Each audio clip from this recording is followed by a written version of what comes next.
and streaming us live at 1017 The Truth on YouTube. Milwaukee Black Talk. Listen to the home of the 5K Gruber Cash Giveaway. 1017 FM, 1510 AM, WGKB Waukesha, and W269DL Milwaukee, a locally owned Good Karma brand station.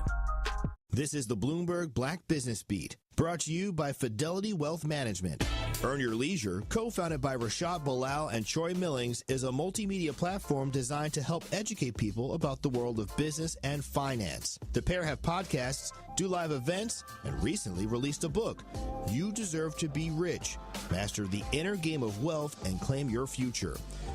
It was inspired by some of the interactions that Bilal and Millings have had with young people of color and the types of questions they ask. We wanted to create a encyclopedia of sorts where you can get A to Z journey, and it walks you through from credit to real estate to stocks, but it's done in story format.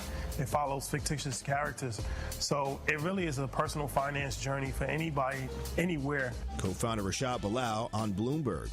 The New York Times bestselling book is one of many ways Bilal and Millings are trying to reach people of color and share their knowledge. I'm Bloomberg's Justin Milliner on the Black Business Beat. With Fidelity Wealth Management, a dedicated advisor gets to know you and your goals to build a comprehensive plan to help grow and protect your wealth. Backed by a team of specialists, they'll analyze all your accounts, even the ones they don't manage, to keep an eye on taxes and provide proactive portfolio insights that can help you unlock your wealth's full potential. Learn more at fidelity.com/wealth. Investment minimums apply. Fidelity Brokerage Services, LLC. Member NYSE SIPC. Lowe's knows that your business is built on speed and trust. That's why the Lowe's Pro Desk is here to get you what you need the moment you need it. We'll help you plan your project, calculate your materials, and pivot when your job takes an unexpected turn. And with our pro-only checkout and dedicated pro parking, you have what you need to tackle your job and be back on the job in no time. Just visit us at the Pro Desk. Lowe's knows pros. We help. You save. The views and opinions expressed on this program do not necessarily reflect that of the staff and management of Good Karma Brands, but are the sole responsibility of the host and guests of this particular show.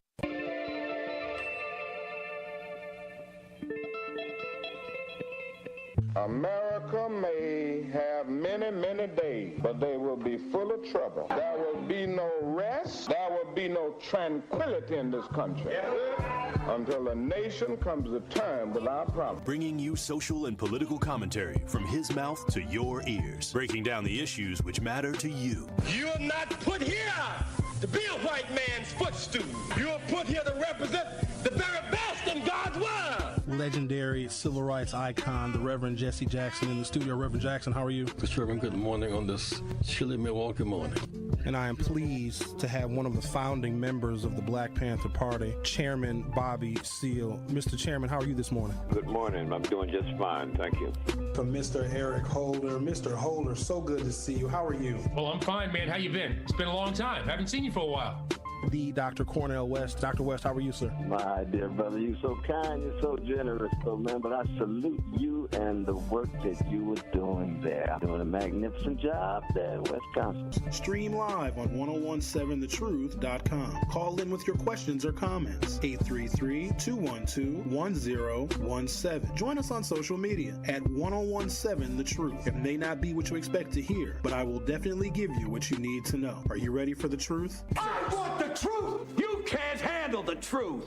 Now, live from the American Family Insurance Studio at the Avenue in the heart of downtown Milwaukee, here is Sherwin Hughes.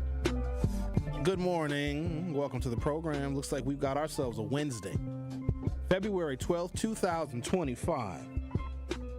So the Milwaukee Public School Board has voted to name Brenda Casilius the district's next superintendent.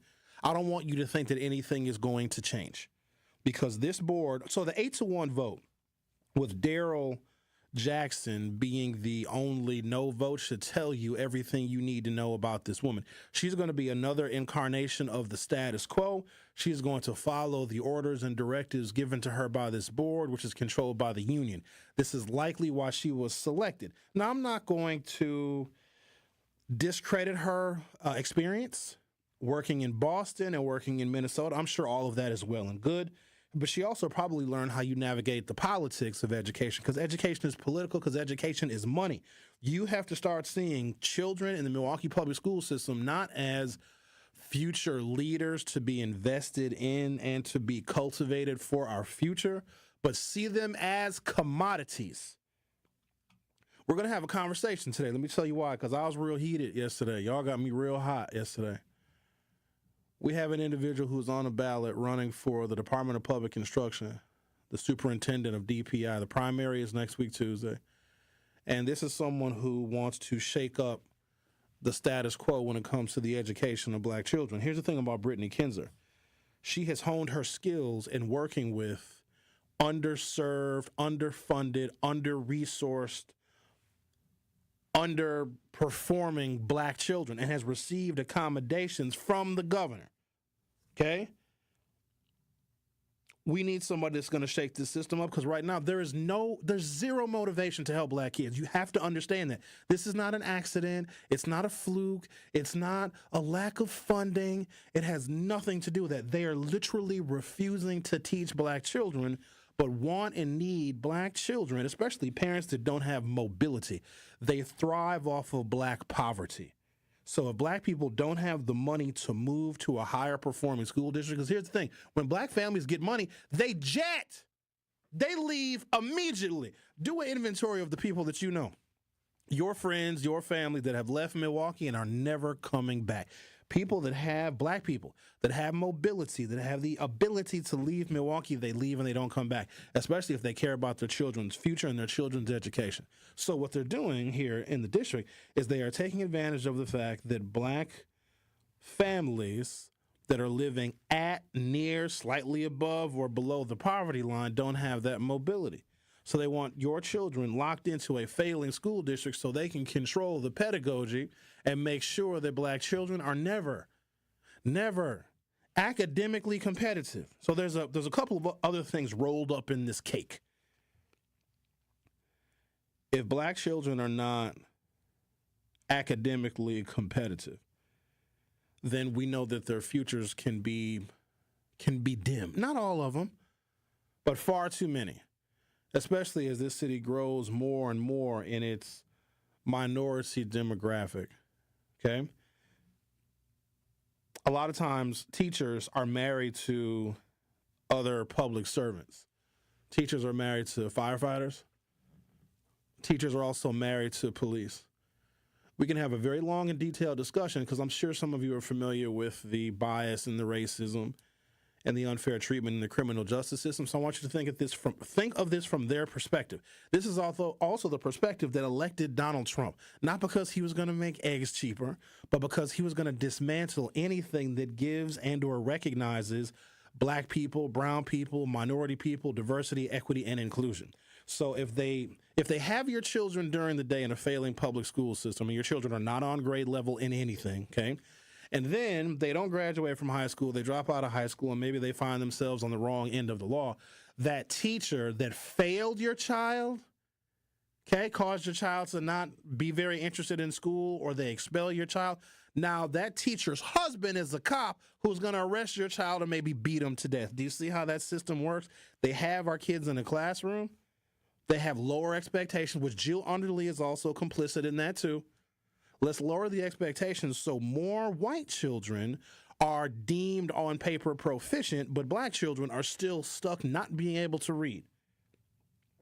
Children ultimately may not see the value in their education, because it's got to be a struggle. If you're in fourth grade and you statistically never catch up when it comes to reading, it's got to suck to be a junior in high school.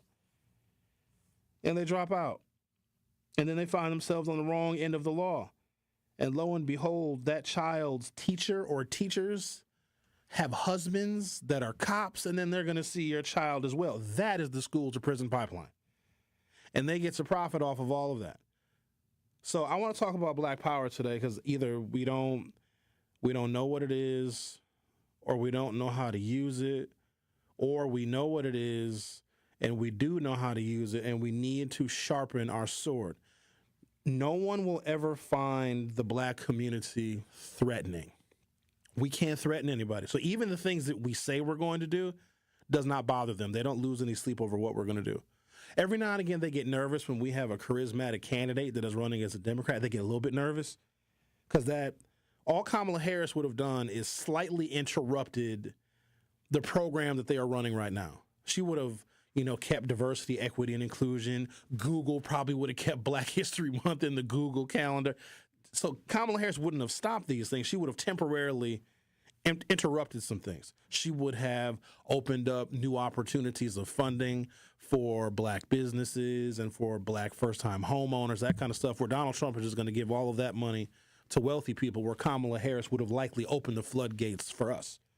So if she wouldn't have stopped anything, Kamala Harris would not have. She would have temporarily slowed it down, because white supremacy doesn't sleep, ever. It can't. It's too nervous. It's too afraid. It cannot rest. It is always reinvigorating itself. And now here's why I'm really worried about white supremacy, because now it has the power of technology and the algorithm.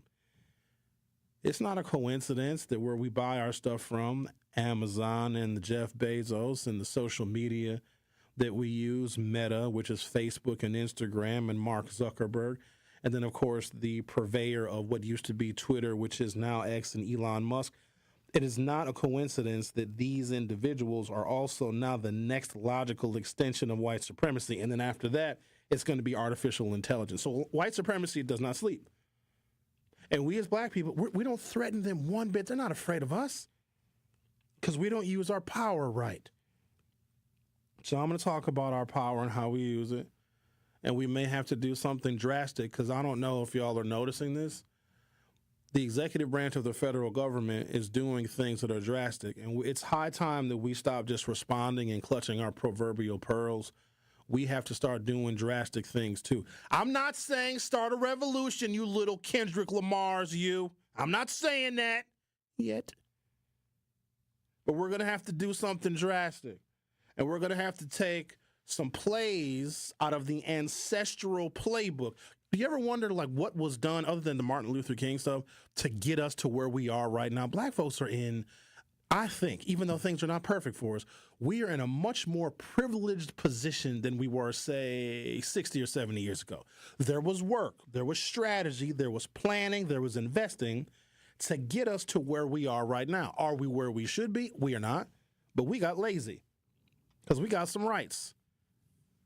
Some of y'all made a little bit of money and said, I don't got to struggle no more in the civil rights battle for my people. In fact, this is a quote that Ricky often throws at me. And he means it in a very condescending way. What do you say to me all the time, Ricky? They never should have gave you N-words any money. I agree. They shouldn't have. Oh, look at that. I got a ding. Because we thought that the battle was over. We thought that the playing field was level. You get you a couple little few Black rich people, a couple little few Black CEOs, and some of y'all think, oh, look, we have made it. No, we haven't. They've made it, not you. So our iron is gonna sharpen iron a little bit. Gonna take some, tools and some tricks from the ancestral playbook, and we're going to become a threat, but not in a violent way yet. But we got to do something, because right now they're playing with us. Nobody's afraid of what the Black community is going to do. What are we going to do? Walk away? What are you going to do? Boycott? Oh, that's hilarious. No one will take a community seriously if you're not willing to put it all on the line for your children. They own our kids. They own our kids from the new detention center that they are building.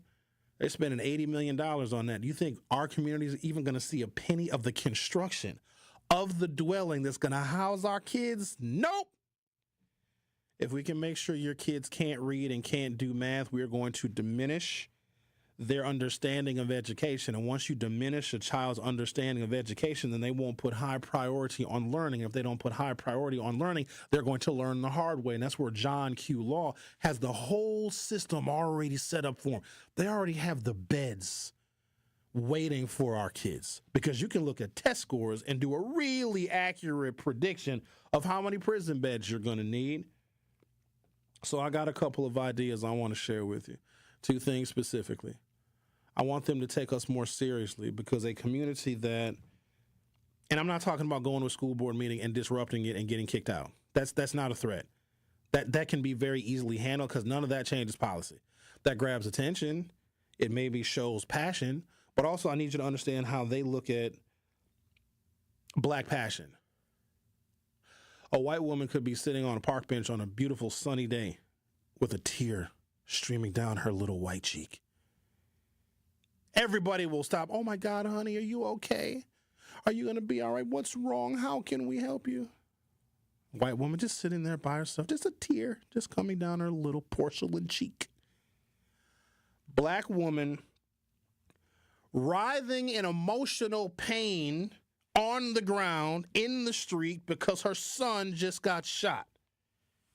Excuse me, ma'am, can you move, please? Can you take all of this crying and put it on the sidewalk? They will literally step over a black woman who is in emotional pain on the ground. But a white woman who looks slightly upset, what's wrong, honey? They don't care when we get upset.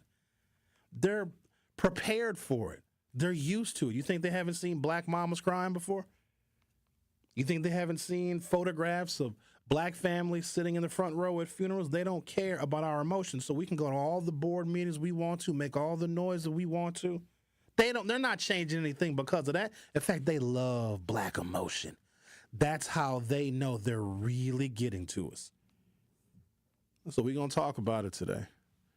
Because I don't know if you guys are noticing this other thing. The world is doing a reset. Donald Trump, and this is going to be the silver lining. And I want us to realize this silver lining now instead of some point in the future.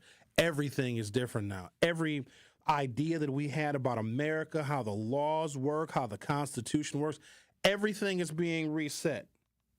So where are we in that reset? We can't continue doing what we have been doing. We got to reset too. And today, we're going to reset.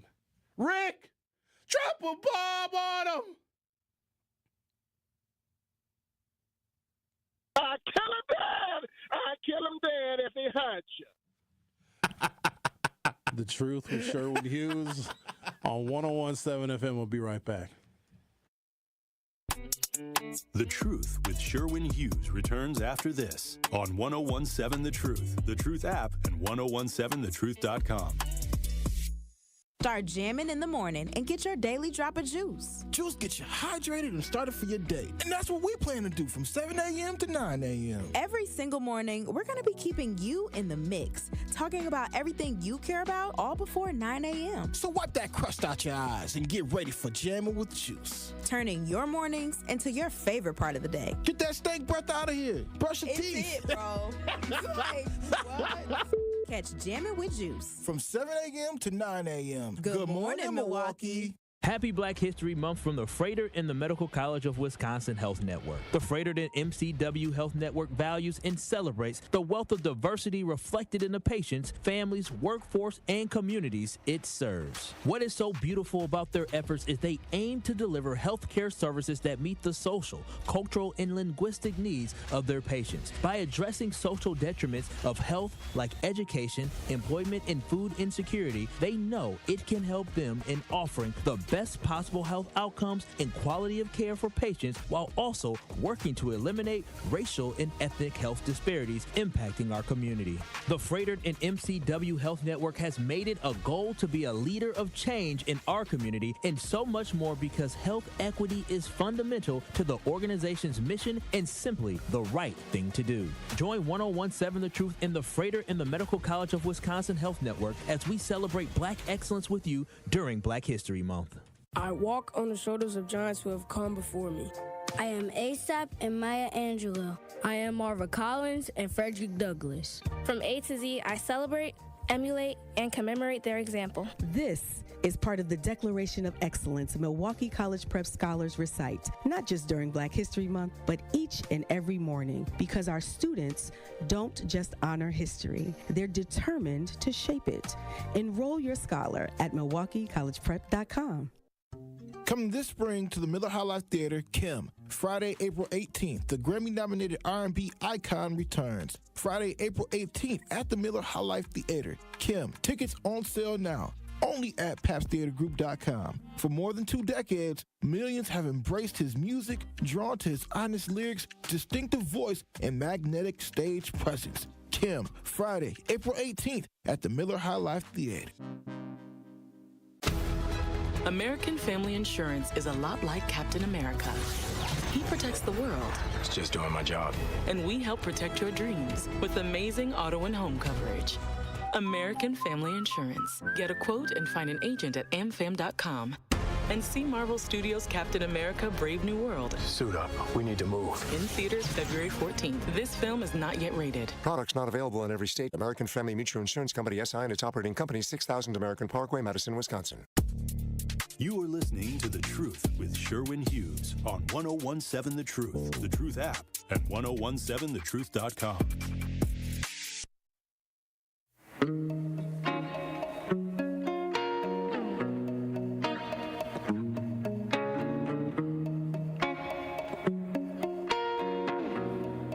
I'm only playing music from independent black artists today. Rick, you can tell me something about this. So when artists get radio play, it's either BMI or ASCAP, like they get credit, right? When we play artist songs, like don't they get some kind of like financial like payment when their songs get played on the radio? Do they still do it like that? Yes, but technically not from 101 The Truth. What? No. I don't like that. The reason that, because we've asked this question before, as in, why don't we play a lot more music? And it's simple. We don't have music license. Oh. So music license is what pays the artist. So when they get a spin, they get paid. They get a royalty. But that's the word I was looking for, royalty. But in this case, it don't work for us because we don't have the license. So when V100 or Kiss FM, when they play music, artists get paid. Because we as a radio station, wouldn't we have to like be a member of something or subscribe BMI or ASCAP. Yes. Okay. It's one more organization as well. It's three of them. BMI, ASCAP are the two main ones. BMI is... They pay you for when you do live performances and stuff like that. Each organization does different things for artists. All right. Appreciate that information. We may have to look into these subscriptions. Well, if anything... But they still get paid because you're playing it on Spotify. Okay, fair enough. That makes sense. I will make my playlists available because I make playlists every morning. Sometimes I stick to them. Sometimes I don't. Every now and again, I might play a little country music. But for the most part, I try and have my music fit the tone and the topic of the show, which it's a little bit easier said than done. So I want to have a focus today on some of the things that we can do. We don't even get respected. I don't think the black people are respected because they can just make whatever it is that we are lacking our fault. Like we're not doing enough. We're not working hard enough. We're not focused enough. We're not dedicated enough. And some of that might be true. We also have become incredibly individualistic. People are just out to get theirs and everyone else be damned. But then ultimately that hurts all of us. We see one another as individuals. They see us as a group. When you're outside of a particular group, like LGBTQIA plus 3857, you know what I mean? Like those people, those of us that are outside of that coalition think that they're all together, they're all unified, they all think the same. Oh, no. Sometimes the G's don't like the B's. The G's and the B's, none of them like the Q's, and all of them hate the T's.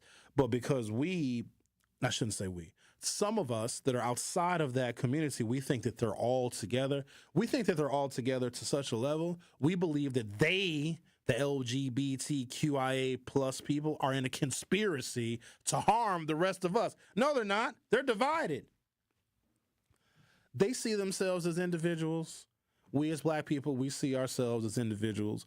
But those who are outside of the black community all think of us the same way. And the way that they think of us is just not in a respectful manner because there's not any threat that black people pose to the status quo. We talk about threats, we express our anger, but ultimately, how does it change anything? They will only change policies or look at us seriously when we can represent some kind of a threat. So one of the threats that we can represent, even though it's not often enough, it's with our vote. They don't like when 85 and 90% of African Americans are doing any one thing together. That's why they unleash what I call sentinels into our community to discredit us and to dehumanize us and to demean us when we come together. It's not hard to get a couple of black folks to destroy the Democratic Party.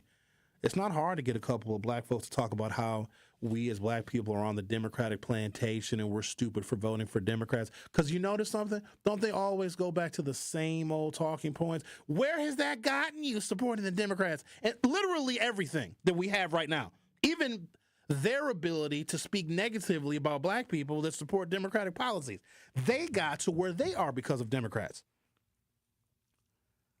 But it's not hard because that's what the real big threat is. And so when we represent a threat, the people that will try and mitigate the threat are not wealthy white people because they don't want to be bothered with the dirty work of mitigating the threat that we can pose. Now, remember, the biggest threat that we have is when we vote 80%, 85%, 90% for one political party. Like, that is an incredible amount of unity that no other racial and or ethnic group and or gender, even if you combine all of those different demographics, no group in this country has percentages of unity like we do when it comes to voting. But it's not very often, and there's not quite enough of us as black people. Not yet, anyway.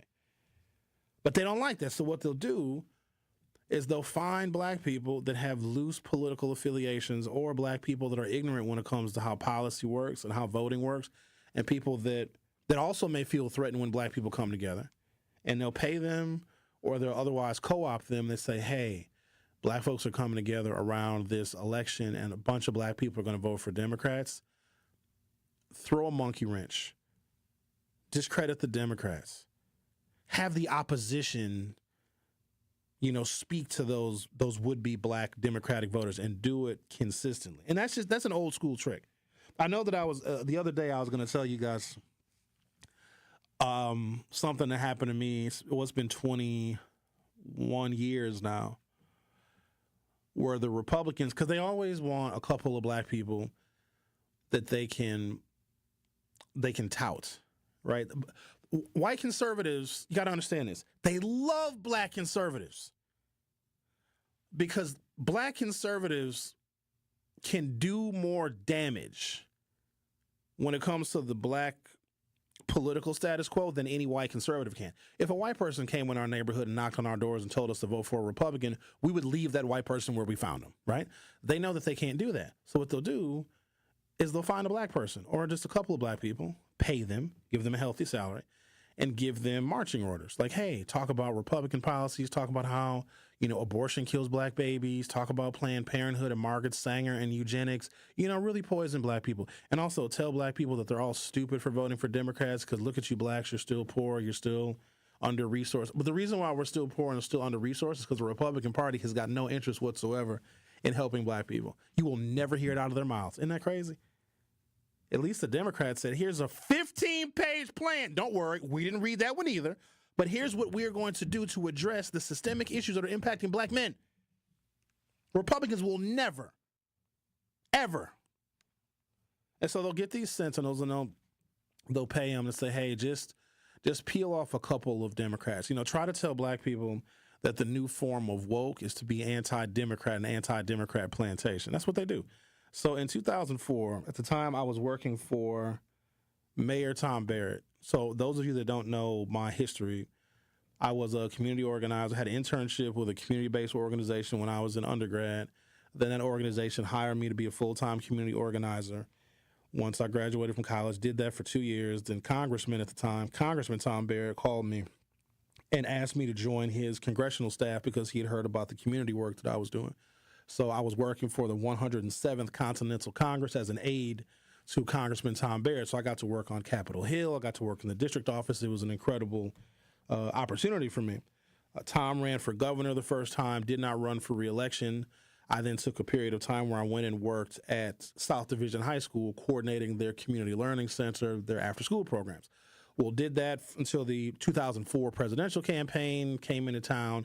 The Kerry Edwards campaign hired me because I had not just congressional experience, but just experience in politics and policy, et cetera. Did the Kerry Edwards campaign, and then by that time, Tom Barrett had become mayor. and then he hired me in his administration when he got elected mayor in 2004. Stick with me, I'm going somewhere. So I'm working for Tom Barrett in his Department of Administration in 2004.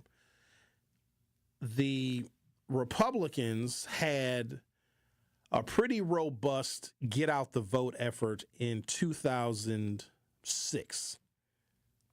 And they wanted African Americans to help them try and encourage people to vote in the midterm elections of 2006. And I got a phone call from somebody who will remain nameless. They're not as prominent now as they once were.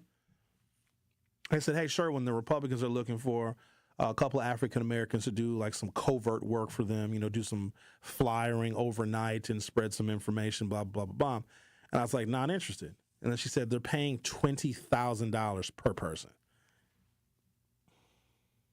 That was a lot of money back then. That was Actually, you know what? Was that in 2002? When did David Clark first run for sheriff? No, this must have been in 2004. George Bush. George Bush spent a lot of money in the black community. He had this thing called the faith-based initiative. Y'all remember that? It was totally illegal and totally unconstitutional. So Donald Trump bending the law right now, other presidents have done lesser versions of what Donald Trump has now perfected. The faith-based initiative was, hey, churches do a lot of community work, especially black churches. Churches should be able to get money directly from the federal government to continue their community work. And to some extent, I agree, because some churches have agencies, organizations. Some churches feed people.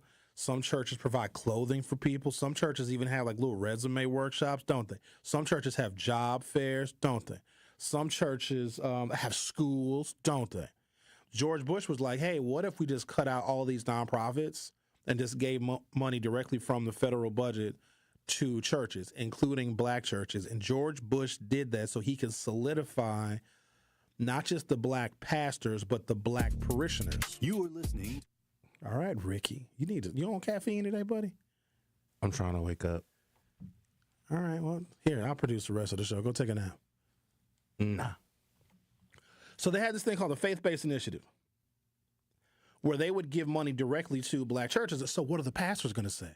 The pastor, well, this Bush administration been real good to us now. You might want to give him some consideration. Pastor got a new car, got a new wardrobe, and we have a new youth center because of this faith-based initiative money. It was a very slick ploy. And so as they're unleashing all this money, this must have been 2004. In fact, it was. That is when I was contacted by an African-American who I know to be a Democrat, but they're like, sure, when I need this money, and they're paying a small group of us $20,000 each if we can do some organizing on behalf of the Republican Party. You know how bad I wanted to take that money? But I couldn't, because I was working for Tom Barrett as mayor. I worked for him prior to when he was in Congress, and he actually gave me opportunities that led me to where I am right now. Had I taken that $20,000, I would have felt dirty. But here's the thing. I wanted that money so bad. $20,000 in 2004 is a lot more than $20,000 now. But let me be clear, $20,000 now, that's a nice little piece of change. That'll move the needle, won't it? But it wasn't worth it for me to get that $20,000 and to sell out my people. And the way I look at money, if I let an opportunity pass, another opportunity that I can feel much better about will present itself in the future. So, Ricky, you clearly are in a hurry to take a break. So now we're going to take a break. Going to come back. Going to talk to Linda on the other side. Linda must be particularly motivated because she's calling early today. We usually don't hear from her till like 11 o'clock. So we'll see what's on Miss Shaq's mind on the other side. You're listening to The Truth with Sherwin Hughes on 101.7 FM. Don't go anywhere. I'll be right back. The Truth with Sherwin Hughes returns after this on 101.7 The Truth, The Truth app, and 101.7thetruth.com. Truth Nation, get ready to celebrate excellence, passion, and the power of community as we host our first annual Truth Community Awards on Friday, February 28th at Potawatomi Casino and Hotel. This will be a Truth family party where we will celebrate the unsung heroes of our community and we roll out the red carpet for those making a positive impact every day. Tickets are selling fast, so go to 1017thetruth.com today to make sure you do not miss out on the biggest celebration in Milwaukee. Tickets are only $25 and includes free food, free drinks, and free Truth giveaways. Don't miss an evening filled with entertainment, heartfelt stories, and celebrating our city with the 1017 The Truth team. Visit 1017thetruth.com right now to buy your tickets to our Truth Community Awards. That is 1017thetruth.com to secure your spot for a night of celebrating the excellence of our community. The Truth Community Awards is presented by Potawatomi Casino and Hotel and brought to you by the award-winning 1017 The Truth. This is your Versity Blood Center of Wisconsin Community Impact Moment on 1017 The Truth. I want you to really stress the importance of having an ethnically diverse blood supply. But I guess, what do you say to people that, for whatever reason, are apprehensive about giving blood? It's not by accident that we are building this fixed donation site right in the heart of this Halyard Park, Harambe neighborhood. And to your point, our black and brown donors probably represents the smallest demographic in our donor base. That's attributed to multiple reasons. For those of us that understand the history, there is a lot of underlying mistrust of the healthcare system. And quite frankly, there's already challenges with how busy people are, how accessible they are to even know where to go to donate blood. And let's face it, a lot of folks are scared of needles, right? But when they get through all of that, the importance, I think, is a heavier burden on our black and brown communities, because there are a lot of different blood diseases that require what I'll call more of a match in blood that only comes from people of similar ethnicities. Something that's specific to our black donors and patients is something that I think your listeners are very familiar with: sickle cell disease. The only therapy that get them through their day-to-day life is blood transfusions. And it's not just what I'll call average or normal blood type or blood transfusion. It's actually a specific blood with a specific type called RO blood. And this RO blood typically only comes from people of African descent and Hispanic descent. And so that's why it's so important that our donor base is diverse, so that it helps our ethnically diverse patient population. To make an impact by donating blood in your community, visit versity.org today. You are listening to The Truth with Sherwin Hughes on 1017 The Truth, The Truth app, and 1017thetruth.com.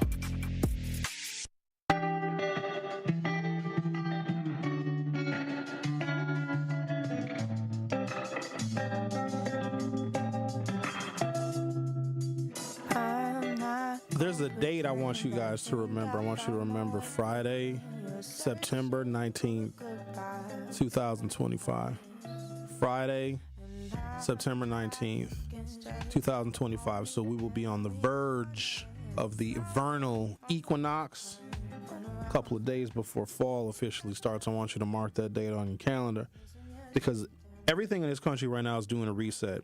How we look at laws, how we look at how the federal government operates, how the federal government funds things, the power that the executive branch has, even the role of the courts. I spent an hour this morning reading about the role of district courts and the Supreme Court, and trust me when I tell you, I didn't want to, because it's boring. But I have to, because the courts are only saving grace. And once I divulge how weak the courts actually are, it's going to be even more disappointing. And so everybody is doing a reset. Everything is doing a reset. Black people have got to figure out where we want to be on the other side of this reset, because there will be an other side to Donald Trump. And I don't know if that's going to be J.D. Vance. I don't know if that's going to be Eric Trump, if that's going to be Don Jr. There will be a reset. Donald Trump is taking the old ways and throwing them out. He's doing something new, especially by including non-government officials in his decision-making process. Elon Musk is a curse for this country, but I also want you to keep this in mind. The Democrats will get the White House again. And the Democrats, I don't know who the next Democratic nominee nor president will be, But what if they want to get them an Elon Musk? And what if they want to go through the federal government line by line by line by line by line, by department by department by department, and look at all of the things that the Republicans put in that are harmful to communities like ours? So guess what, Elon Musk? I hope you enjoy it, because you are setting a new tone for the reset. The Democrats need to get them an Elon Musk. You know what? I think I should be the Democrats' Elon Musk. Hire me next Democratic president. I'll go through the federal budget line by line by line by line. I'll go through every department. You're fired. You're fired. You're fired. Did you vote for Kamala? You're cool. You're fired. You're fired. I'd love to do that. Oh, no. Sherwin Musk is now the new Doge director. No, let the Doge department stay. But let's put one of our people in it the next time a Democrat gets in the White House. Let it be me. I'd have a field day firing folks. Hi, Mr. Hughes. Can I please keep my job? Oh, you had a Make America Great Again hat on at the Trump rally. You're fired. I'll give you a buyout. You get a buyout. You get a buyout. You're fired. You're fired. You need to leave now. Security, arrest this person. Oh, I'd have so much fun. Just cleansing the executive branch of the stain and the stench of Trumpness. Let's talk to Linda. You're on 101.7 The Truth. Hi there. Good morning. Good morning, Professor. Good morning, Good Karma Brands. And good morning to all the good black and white people of Milwaukee and America. Hey, Sherwin. It's just something. Sherwin gets me up, I'm telling you. And this, reset is triggering. I'm emotional. That's why I'm calling, because everything you're saying, Sherwin, I've been saying, I've been asking, I've been putting it out, the National Movement for Black Empowerment. And it's triggering me, and it's making me emotional because, like you said, when you opened up and you said that this lady, this new, let me calm down, this new lady, man, our educational, our intellectual potential, man. It's like, okay, I've always been one to see the possibilities, and it hurts me because I've been this way through my family, who was 8th grade education, and I'm like, we got this. We have the answers. We have the power. We can make a change. And I don't understand why we're not doing it, Sherwin. We can make a change, even if it's small. And I think that this national movement for empowerment has to be different from how, we need to learn from our past mistakes. Like you said, the centennials or whatever that's sent into our organizations when we're trying to advance. Well, we need to rethink and reset in all of that, and have small, groups that carry out, but the main group, the thinkers and the shakers, they are untouchable because you can't penetrate that group. They have to be exclusive. We have to know who they are and that they are 10 toes down and that no one can penetrate that group. That is the think tank that holds the other groups together, the shakers and the movers. The thinkers are the ones that have to be as smart as the Crockett's and the Justice, and they cannot be penetratable, and yet they're infiltrating the smaller group, the shakers and the movers, who are, holding on and investing in this whole movement. It has to be national. It has to be big, and it cannot be penetratable, and it can be done. We can do this. And I'm emotional because I've been saying this all my life. And if my parents had been listening, boy, our whole family would be better off than where we are right now. And I was the one that, showed the way. And I got attacked by my own family. And I understand what you're saying. This is why it's so emotional to me, because I do not understand black people who sabotage other black people when your ass is pulled to. I don't understand it. But Anyway, that's for that group. We need to focus on taking our children to the future. Man, I'm just so upset right now. We put another KKK in charge of our kids' education? Come on. I'm sick of this. I'm sick of this. I'm sorry. I am. I'm sorry. I'm just emotional because I'm thinking of the kids that are here. We failed them. The ones that know better. And we sitting by and we're not doing nothing. That is worse than the ones that penetrate and sabotage our organization, I think. The ones that know better and can do better and have the power and the knowledge and only sit by and complain and point. I can't stand them type of people. You got to get out of your comfort zone, and we have to move. We cannot get, like you said, they gave us some money, and we got comfortable. We can't get comfortable. We are in a racial war, an intellectual war, a spiritual war, an economic war. We have a right to live our lives out the way God planned it to, and we don't even believe we can because we give them too much power over our lives. Oh, my God. I'm out. Thank you, Linda. There you go. It's a very emotional subject. She went through a range of emotions, didn't she? Up and down. We need a what'd she say, a black power national black movement. It needs to be unpenetratable. I think the word we want to use is impregnable. That's what we need. All right, well, that took up a segment. Linda, thank you.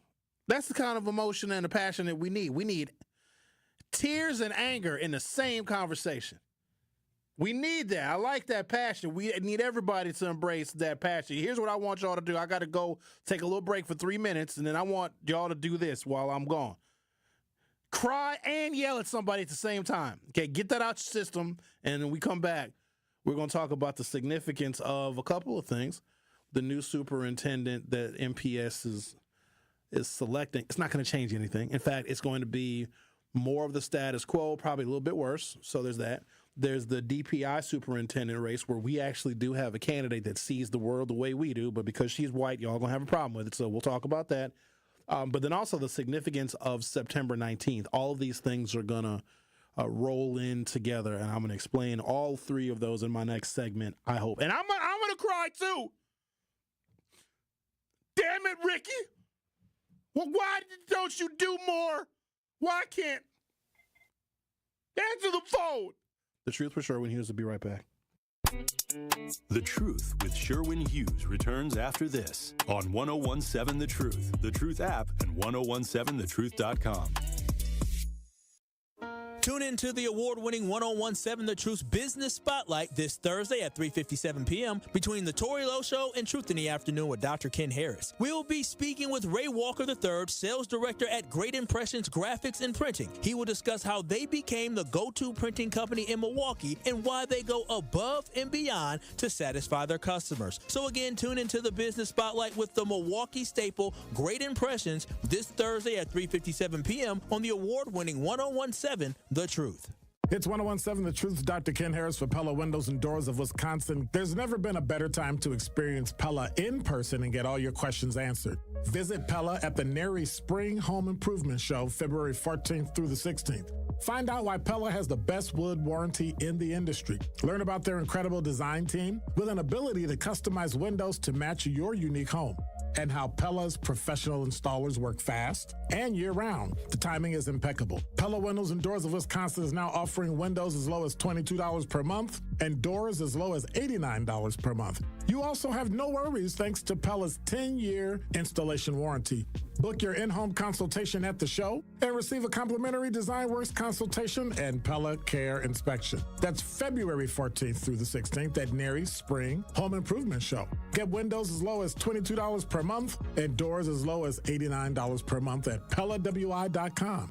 Certain restrictions apply. I walk on the shoulders of giants who have come before me. I am grateful for those who changed yesterday. But I live in today. And I pledge I will help shape tomorrow. Milwaukee College Prep Scholars honor Black History Month not just during February, but each and every day they walk through the door, preparing for a better life for themselves and the world around them. Enroll your scholar at MilwaukeeCollegePrep.com. Associated Bank knows your small business isn't just a venture. It's your dream and a vital part of the community. And we're not just a bank. We're your neighbors. We're looking out for you. That's why Associated Bank offers quick online applications and approvals with funding in as fast as one business day, checking with no minimum balances or maintenance fees, and prompt customer service. Explore our products at associatedbank.com/business or visit a branch for more details. Subject to credit approval. Member FDIC, Equal Housing Lender. How much does it cost to talk to Gruber Law Offices after a serious crash? It's free. Yes, free. As in, it won't cost you anything to speak with us. Not sure if you have a case? Call our team at Gruber Law Offices today. Your first call and your first consultation are always free. And you'll never pay us a fee until we win your case. If you've been seriously injured, call Gruber Law Offices. One call, that's all. You are listening to The Truth with Sherwin Hughes on 1017 The Truth, The Truth app, and 1017thetruth.com.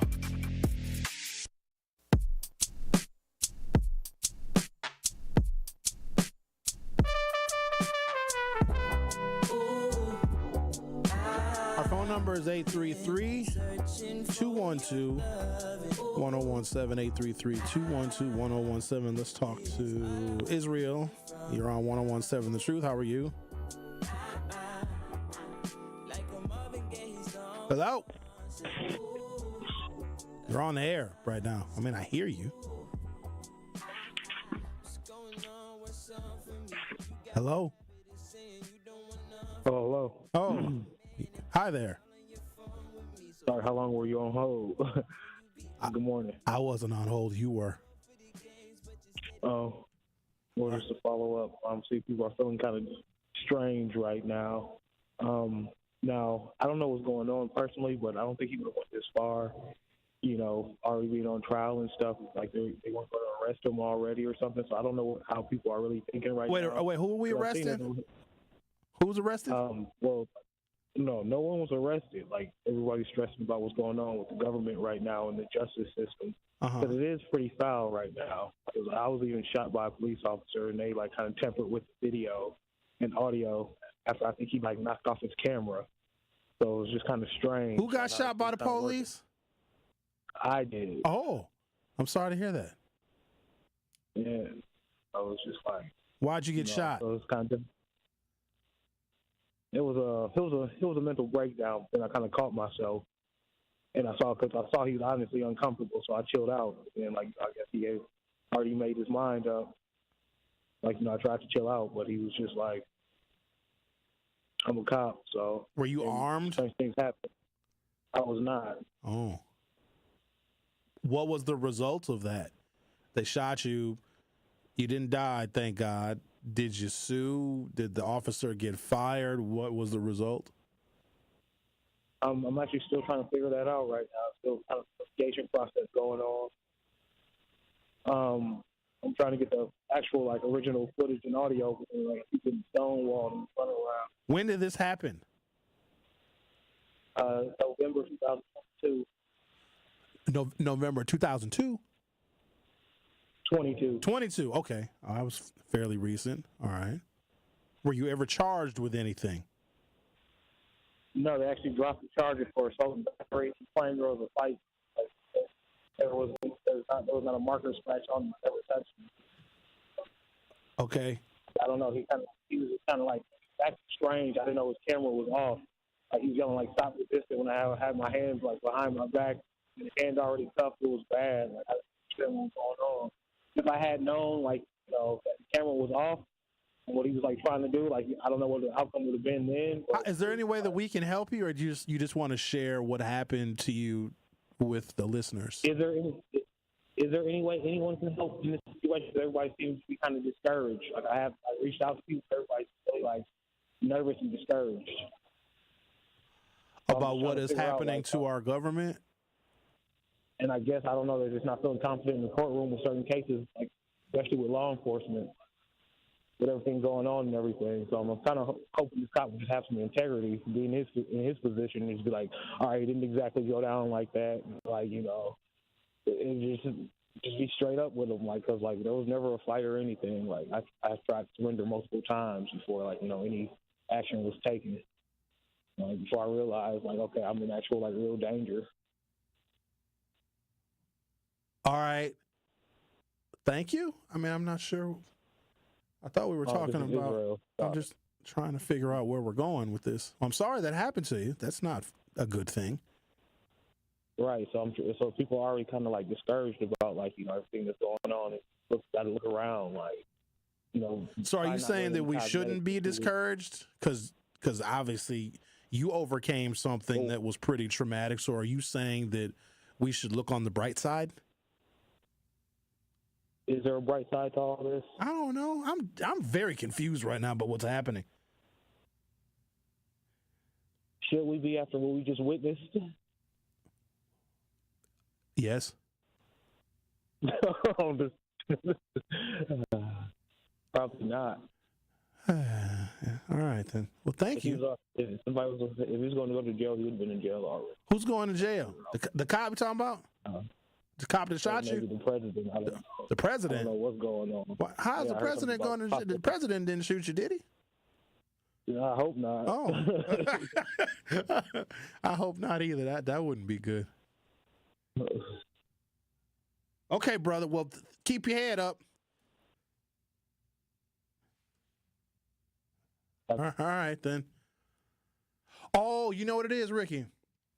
The moon is full. That's what this is. Oh, we got a full moon show.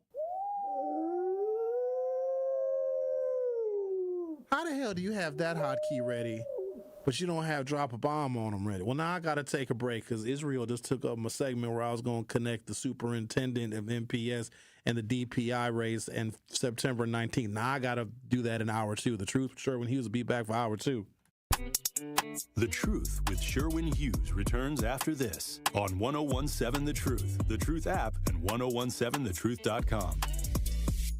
Here at the new 1017 The Truth, we aim to be a staple in Milwaukee's Black community. We are committed to partnering with local organizations and supporting Black-owned businesses. We are proud to call Milwaukee our city and promise to be a positive reflection of our community. We look forward to celebrating Black culture and excellence with you every day as we make history and continue to uplift the voices in our city. Join us for the journey at the new 1017 The Truth, founded by Gruber Law Offices. Milwaukee, Black Talk. Truth Nation, it's your boy Tory Lowe, and I need to let you know the award-winning Tory Lowe Show can now be streamed live on YouTube every day from 1 to 4. I am now bringing all the smoke on YouTube every single weekday. I need you to go to YouTube right now and subscribe to 1017 The Truth and check out the award-winning Tory Lowe Show live every afternoon. Milwaukee Black Talk is now streaming live on YouTube. Now that's powerful. Truth Nation, let us talk our ish for a moment. There is no other station in the country where you get a front row seat to hear from some of the biggest names in politics, pop culture, and sports. People like Grammy Award winner John Legend. Knowing that fight isn't over, knowing that we've got to stay motivated and stay inspired. Glory was a song that myself and Common wrote. Two brothers from the Midwest, from Chicago and from Springfield, Ohio. Oscar Award winning actor Don Cheadle. I know that we're the bright, shiny thing that sometimes gets the attention, but I would say don't listen to celebrities. You don't have to listen to us. Listen to yourself. And President Donald Trump's son, Don Jr. When did we have a strong economy? And I don't think anyone with a straight face can say right now. And the reality, when you look at it, it's not even voting for my father. Look at the team that's now surrounding him. Tap into the award-winning and nationally recognized 1017 The Truth by downloading the Truth app and streaming us live at 1017 The Truth on YouTube. Milwaukee Black Talk. When a parent sees their child smile, they see hope. Aleem hoped that his son Rajib would have an easier life than he had. You see, Rajib, just like his father, was born with a cleft. But as a fisherman in a small village in Indonesia, the cost of surgery was out of reach. Their lives were transformed thanks to Smile Train. which sponsors free, life-changing cleft surgeries and other essential treatments. Rajib's surgery marked Smile Train's 2 millionth, and incredibly, Aleem's was the 2 million and first. Now, their smiles are a symbol of hope for children with clefts all over the world. 540 babies are born with a cleft each day, but through Smile Train, millions of lives have been changed. To learn more and support the global cleft community, visit smiletrain.org/learn. Smile Train, changing the world one smile at a time.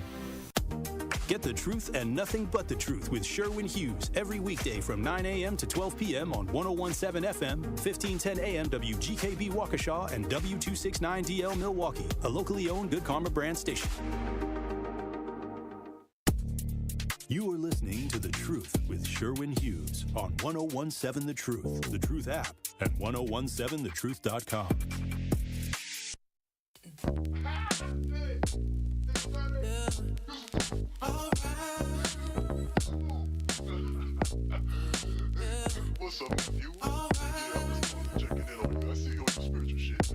Welcome to hour 2 of The Truth with Sherwin Hughes. Got a little bit sidetracked toward the end of hour 1, but don't worry, we're going to get back on track. I also want to do my best to try and address some of the questions and comments that you guys are posting either on our text message line, which is essentially texting the number that you call, which is 833-212-1017, and then also things that you guys may comment and post in real time via YouTube. If you haven't done so already, go to youtube.com or open up your YouTube app from your smartphone or other mobile device. Search 1017 The Truth and hit subscribe. Also, for those of you that are on Facebook, you can join the Hughes Views Facebook group, and that is a Facebook group that corresponds to the show. And people will post things on Facebook as well corresponding to the show. Somebody had posted about Brittany Kinzer, who I had on the show yesterday. She is a candidate for Superintendent of the Department of Public Instruction. That election is a week from yesterday, 6 days from now, Tuesday, February 18th. I'm talking about the amount of money that she got from the Republican Party. It's interesting because I think some people may see that as a bad thing. Liz Cheney, who was arguably one of the most conservative members of the House of Representatives, voted against everything Obama did. Everything. Voted with Donald Trump. Liz Cheney voted with Donald Trump probably 85, 90% of the time. Liz Cheney literally went on tour with Kamala Harris. The Republicans may have their reasons for supporting their candidates. That ain't got nothing to do with us. We have our own reasons for supporting candidates. And if there is some commonality, I'm not going to look at a candidate and say, oh, the Republicans are giving this person a bunch of money, I have to automatically hate them. Brittany is for allowing black parents to make more informed choices about where their kids go to school instead of having black children locked into failing public schools. If there is a charter school like Milwaukee College Prep that you want to send your child to, your child should have the same amount of funding when they go to Milwaukee College Prep as if they go to any other MPS school. Here's the problem. With schools like Milwaukee College Prep, more of those per pupil dollar allocations go to educating your child, where if your child is at MPS, that money is going to first go to schools that have a majority white student body, that have all the athletics, that have all of the extracurriculars, that have all of the other ancillary things. Then that money that's supposed to be allocated to your child's education is going to go to pay administrators and principals and assistant principals and paras, and then whatever is left they're going to use to educate your child. And then they're going to tell you they don't have enough money. They're going to ask you for another $250 million referendum, and guess what? Some of y'all are going to believe it. September 19th is the third Friday enrollment count. That is when MPS takes its enrollment count, and that is how it gets its funding for the year. So September 19th is the third Friday. So MPS will determine their entire budget for the upcoming school year. So the 25-26 school year, they're going to do their enrollment count not on the first Friday, not the second Friday, but the third Friday. I think that MPS is too bloated, and they have too many people making too much money off of the commodification of black children who they are not intending to teach. You need to understand this. They're not intending to teach your kids.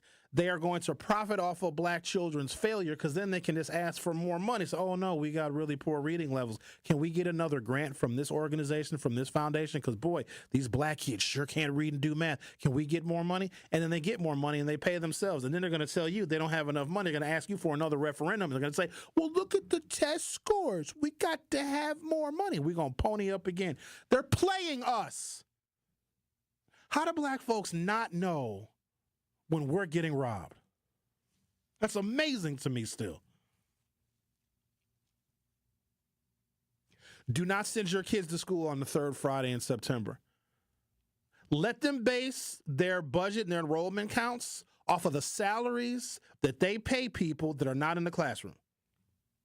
Do you know the MPS had $300 million unspent when they asked for the last referendum because they just didn't want to spend it?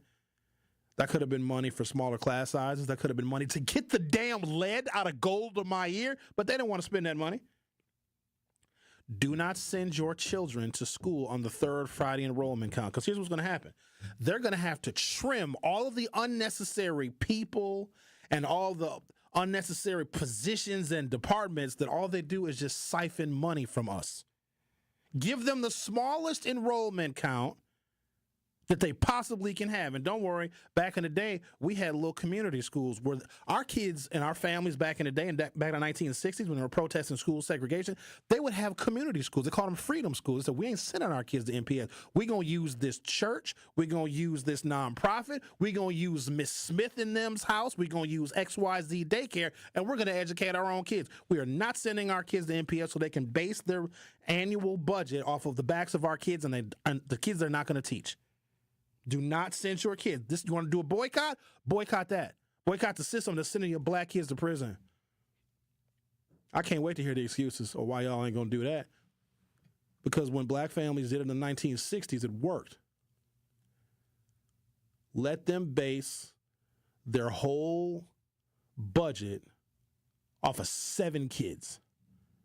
Let's say MPS needs $200 million for the school year. Okay. They probably got $300 million in unnecessary ancillary staff salaries that should be going into the classroom anyway. Let them fire those people. If you ain't in the classroom, it's just like if you're a Milwaukee police officer, if you're not on the street patrolling, or if you're not walking the beat, what is you doing? If you're not actually policing, you want to go through the budget line by line, Donald Trump, but we're going to go through the budget line by line here at MPS. Don't you send your kids to school on Friday, September 19th. Let the district use that $300 million they had in the bank that they didn't want to spend at the same time they're asking us for $250 million in new money. And my property taxes have gone up in perpetuity. Do not send your kids to school. You got time to plan. I'll take the day off the radio. Come bring the kids to my house. I'll teach them. Hold on now. Not all of them. Don't bring. Wait now. Don't bring all them damn kids to my house. Let's talk to Chi-Town. You're on 101.7 The Truth. Thank you for holding. How are you? Hey, what's going on, man? Hey. Just hanging out at the job. That's all. Hey, miss you, man. I love you. Love you, man. Just good. Everything you're saying about, like I told you, it's a crazy world we're living in. All we can do is just go with it. I love it because I'm just like you. We got to watch ourselves. We don't want to get too excited and we fall out. You know what I'm saying? You know, we up in age. I didn't have my heart attacks. And it traveled over the years. But the way this world is with Donald Trump, with the schooling, I like what you said about, we need to go back to the old school, to that point. I know we got the young school, but like in the 60s and 70s when we grew up, and we need some stuff going on. But man, since I done got so old now, I just trust in the good Lord God and just keep moving on, man. I don't even worry, but stuff going on. I just say, let me sit back like you and say, okay, and just keep it moving. We all gotta be soldiers, just keep doing what we gotta do and just move on, man. Because you know what? It's gonna get crazier and crazier, especially with the technology. I wonder what's going to happen. I just said I said one time, just think about it. If the phones just went off, boom. If everything just shut down, I bet you we'd be in a world of trouble, my man. If everything just shut down with technology, for just a day. Oh no, my phone. Because we would go berserk. Yes, we would. But, we would go. I would go berserk. I'd go crazy. Mm-hmm. Yeah, but I love the show. Y'all keep it up, man. I just want to check in with y'all, man. I love it. I keep listening. Okay, love y'all. Okay, then, Chi-Town. We love you too. Right. All right, okay then. Yeah. All right. Yep. Okay. Oh, it's a full moon show. Oh, we gonna get it all today.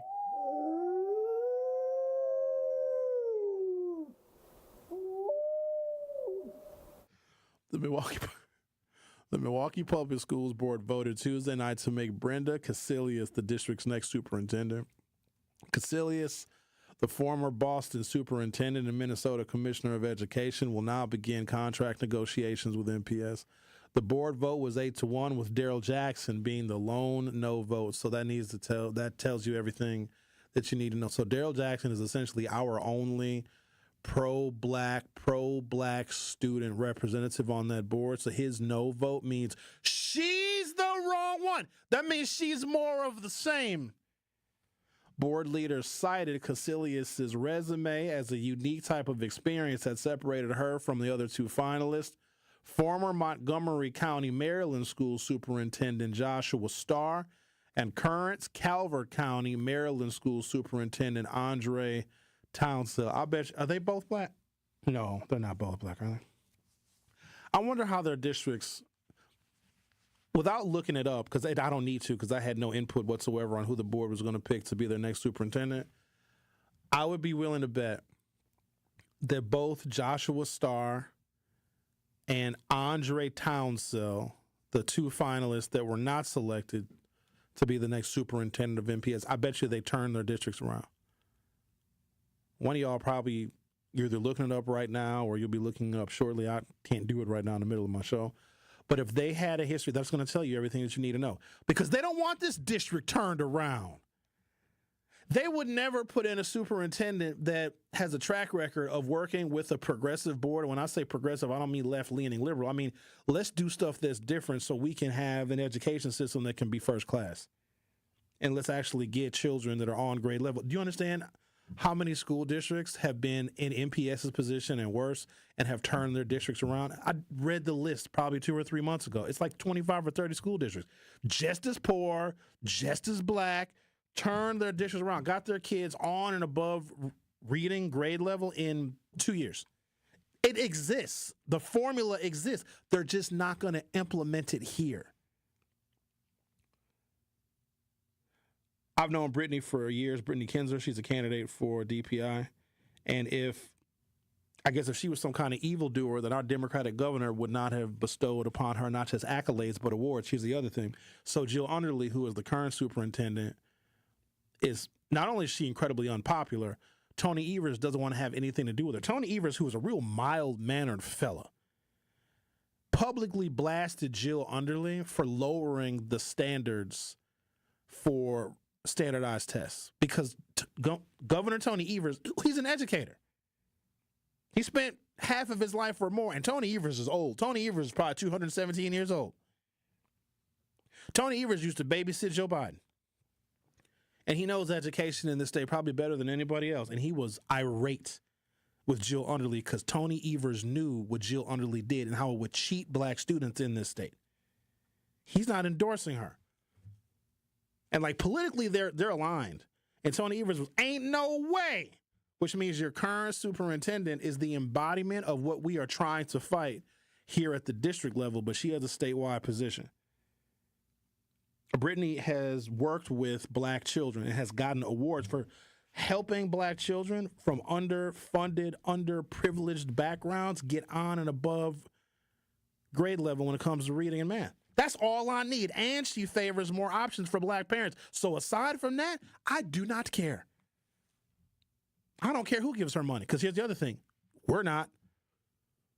I love how people that don't donate to political campaigns but will spend $7 on a coffee at Starbucks will get mad at how a candidate has to fundraise. If y'all knew like how some of your most favorite candidates get their money, you'd be very, very upset because we don't give. Even if there's a candidate that comes to our community and says, hey, I'm going to do right by us. Here's my resume. Here's my track record. Here's what I know that I'm going to accomplish, but I cannot do this unless I can buy television ads and digital ads and do direct mailers. And then what do? Nothing. We don't give money to our candidates.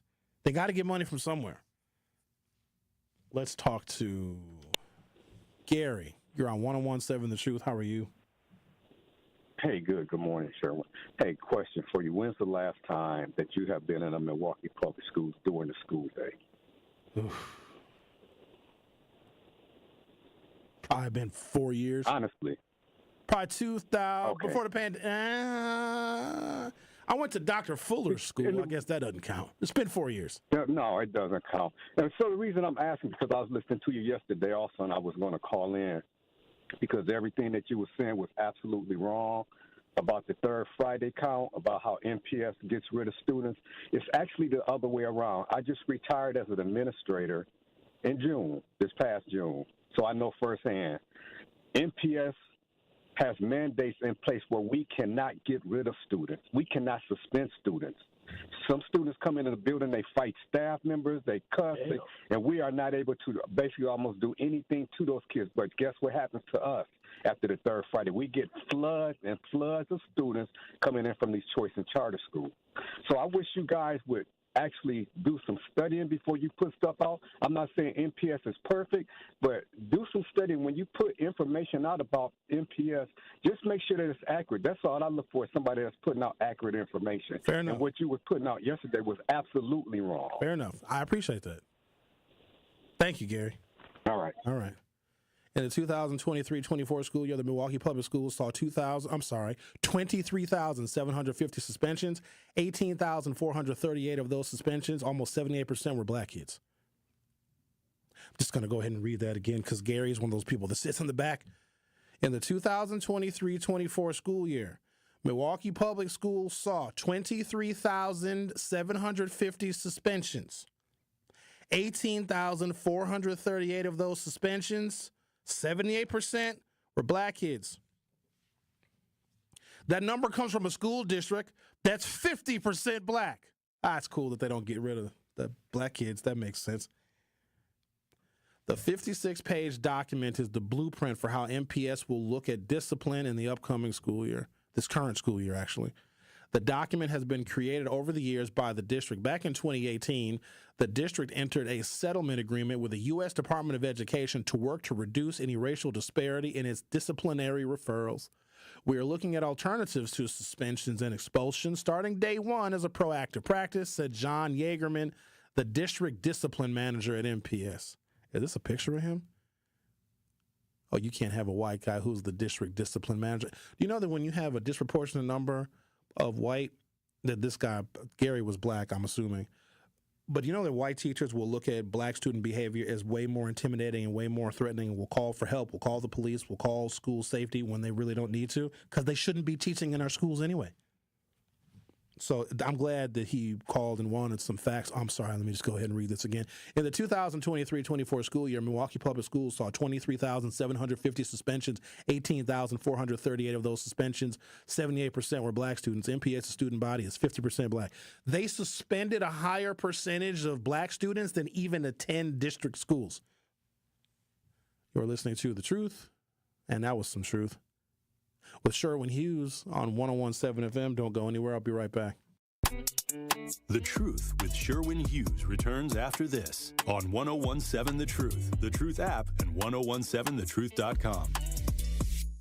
It's Kyle Wallace, host of Truth to Power on the award-winning 101.7 The Truth, and I want you to tune in every day from 12 p.m. to 1 p.m. as I engage in a community conversation I know you want to hear. From topics like our property tax bill price hike, which I know had us all shaking our heads, to the incredible MPS students getting millions of dollars worth of scholarships to pursue their dreams, I have you covered, Milwaukee. So tune in to Truth to Power every day from noon to 1 p.m. on 101.7 The Truth app, and streaming live on YouTube.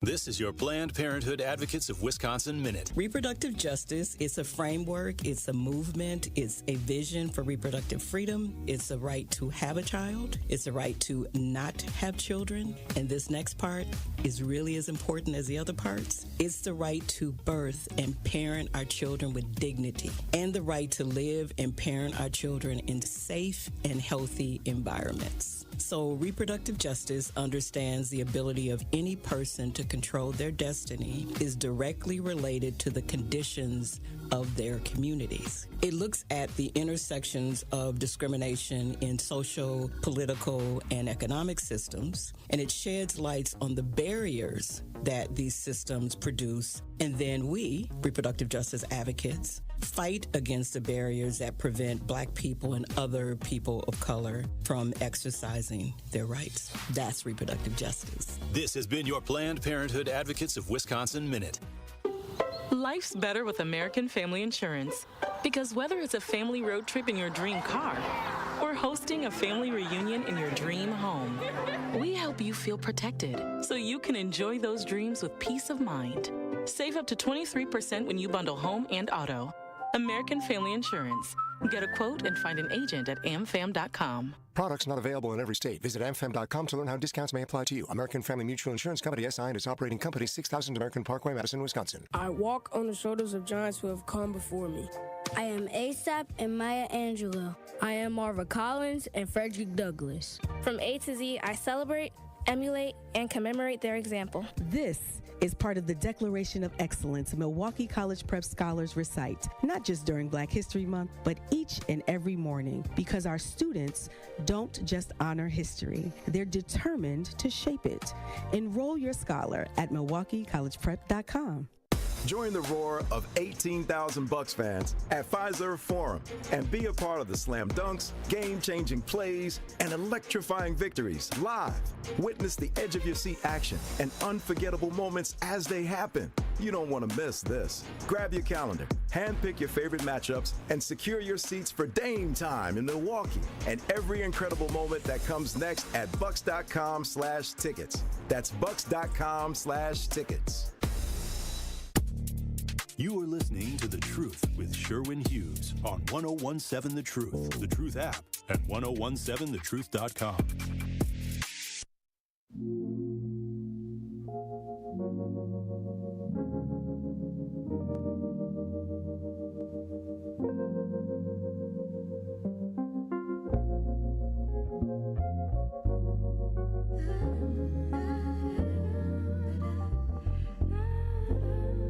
You should say that on the air, Ricky. Absolutely not. 833-212-1017. 833-212-1017. So what's going to happen is you're going to have folks that, and every time I get on my education kicks, it's always the NPS people that defend failure. Well, it's some stuff that happens that's good. I love black folk. That part.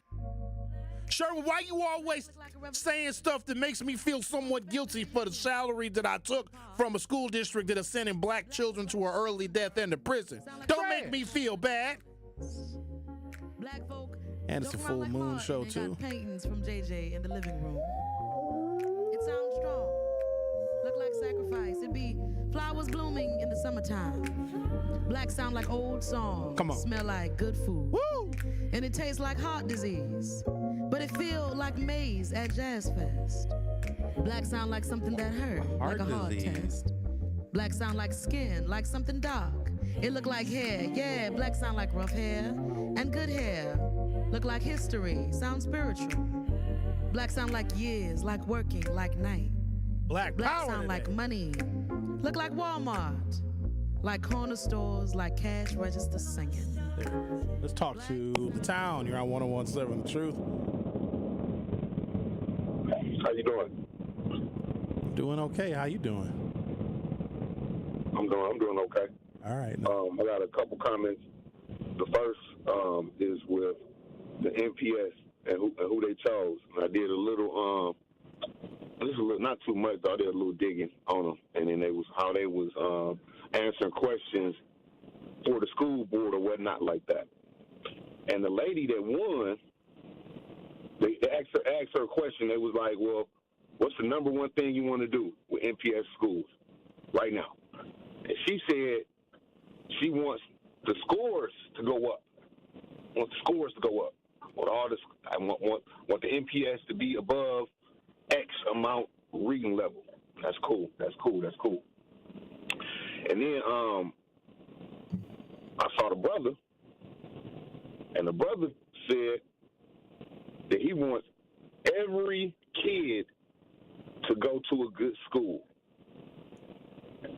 Now, I don't care about the other dude because what he said some hogwash. But when you put both of them together, you can tell what's going on if you dig deeper. Like the lady, she just want the grades to go up. So if like everybody on the South Side schools or the South Side schools where the kids got better scores, if those go up higher and raise up the MPS, even though like some of the family schools don't go up, that's cool with her. But the black dude said he just wants everybody. I want everybody to go to a good school. I don't know why they didn't choose him. That goes to my second question. Now I know you're gonna tell me that the school board has to be the people that hires this person. It's not through an election or whatnot. Is there a way that we can change that rule? Because it seems like there's a few amount of people, 8 people, that's responsible for the whole MPS, which is a city that's 40% black. So it's mostly black kids going to MPS. You know, and we only got one black guy on the board, I think. Tell me if I'm wrong. Marva Herndon, the board president, is black woman, but she's more an extension of the union than she is our community. Yes, but she's not with us though. Okay, so she ain't messing around. So okay, yeah, that's what I'm saying. So like, how can we change it? So let us vote in our superintendent. Why can't we do that? Because it'll be dramatically worse. Dramatically worse. Trust me on this. Just like we didn't want them to get this referendum, this $252 million referendum that they got when they already had an $87 million referendum they got in April of 2020. Then they got another referendum after that. Oh, they got all the COVID money. They had $300 million unspent. They asked for another $252 million, and they got it. If we elect our school board director or our superintendent, the same people that screwed us with the last referendum would have black people wouldn't vote. And that's the only way I can put it. White interests will come out of the woodwork to put in a superintendent that will be in favor of the white children that still attend district schools. We will not vote in that election. And just by offering that, because I know the black voter turnout when it comes to education, we are not going to vote, and the white folks are going to get us again. It'll be worse. And we don't want our superintendent to be political. Okay, so what you're saying is it'd be easier for them to put in who they want if it was for a vote. It would be easier for us to vote for school board directors that see the community and the education of black children the way we do, because then we could get them to select a superintendent that also sees the education of black children the way we do. Because I be seeing it, and it's messed up when I be seeing the board, and it's like, okay, if we 40% black, then we need to be having at least half of them seats. You know, if it's 8 people. We don't even vote for school board elections. Some of the people that are the most vocal about the education of black children that would be excellent school board directors would never run. All you need in some cases is 1,100 votes to put a black person on the school board, and we can't even get that. It would take probably 70 or 80,000 votes to put somebody. If we voted for our superintendent, it would take like 7 times the number of votes that it takes to put somebody on the school board. But we wouldn't vote in that election. That's crazy. Only 1,100, like 1,100 to get you the job. I think Aisha Carr maybe won with less than that. Yeah. Dang, that's rough. That's crazy. That's rough. You want to see how people vote? There's an election in 6 days, and watch how low voter turnout is for the person who's going to lead public instruction for the entire state. We might see 5 or 6% black turnout next week, maybe. That's rough. That's rough. But it I'll just show you like my original point where it seemed like how they see it, and then how black people see it. Like, you know what I'm saying? The black people, and it's usually for all black people. Like, black people, man, we want everybody to have the same. We want it to be even, Steven. So, you know what I'm saying? Let the best man win or whatever like that. Like, you know what I'm saying? Now, I'm not saying that I think she's Hispanic or whatever like that, so I ain't gonna say she's the white, but it seems like she goes towards the white way of thinking about it. Like, okay, if we just raise the numbers up, then we're all good, which is, you know, it's way more nuanced than that. Nah, she's white. Oh, Even if she's Hispanic, that in some cases that might be worse. They be messing us up too. I don't know. That's another story though. She looked white to me. Straight up. I thought it was her name was Casillas or something. So I was thinking I thought that she was Casillas. You know, that's not a Latino last name. And that also that could be who she married though too. But it's not a Hispanic last name, and I don't think she's Hispanic. And we got to stop thinking that because we all get lumped in with people of color. Oh, like we got a Hispanic superintendent. Hispanics hate us sometimes more than white folks do. I'm already knowing. If you see they be having more. They try to go more on the white side of things when it comes to this country, and I don't understand that because like most of the white people, they just voted to kick them out. But then I don't know. Yeah, but they can pass though too. They dye their hair blonde and marry somebody with a German last name. They will divorce themselves from their Latino heritage because it's easier in this country to be white and racist than it is to be a Latino fighting for the survival of your culture. It's way easier to be a racist in this country. I be calling them what they call them? I call them Marco Rubio Latinos. Oh, there you go. Exactly. Like Marco Rubio. Yeah, just like that. Yeah. Hey, that's my time. Hey, y'all out there though, it's snowing. Slow down. Put on your seatbelt. Be careful out there, man. I know y'all from Milwaukee. Y'all think y'all know how to drive and this stuff though, but slippery is slippery for everybody. So chill out there, man. Hey, that's my time. Peace. All right, thank you. I love how he says that's my time. Like he calls with a limited amount of time in which he can speak. He and I didn't argue for once. All right, what is this story here? Suspensions up in Milwaukee public schools. Racial disparities persist. Nearly 80% of black students suspended compared to 2.5% of white students. Nearly 16,000 students have been suspended in Milwaukee public schools. This was at the end of last school year, with black students making up 80% of those suspensions. That's compared to just 2.5% of suspensions for white students, according to data presented to the Milwaukee Board of School Directors. Just under 50% of the district's 67,495 students are black. 28% are Hispanic, 9% are white. About 14% of the students who have been suspended so far last school year were Hispanic, according to MPS data. John Jagerman, district discipline manager, said total suspensions in MPS are up 6.9% through February, or by about 900 total suspensions. You know what I think it might be? Kids know when they're in a caring environment.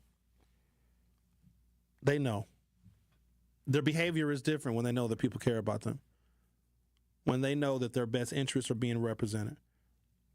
When they are being spoken to like they are actual human beings. Because if you put any of us in those environments, and some of y'all are in those environments right now because that's your corporate work office environment, you want to act up because of how they dehumanize you, how they disrespect you, how they ignore you, how they'll be chatting, and then you come in, all of a sudden they fall silent, how they click up, and they have their little groups. Our children know from a very early age when they are in a hostile environment, and they very well may act accordingly. And here's the thing. Some parents don't have a choice. This is where they have to send their kids.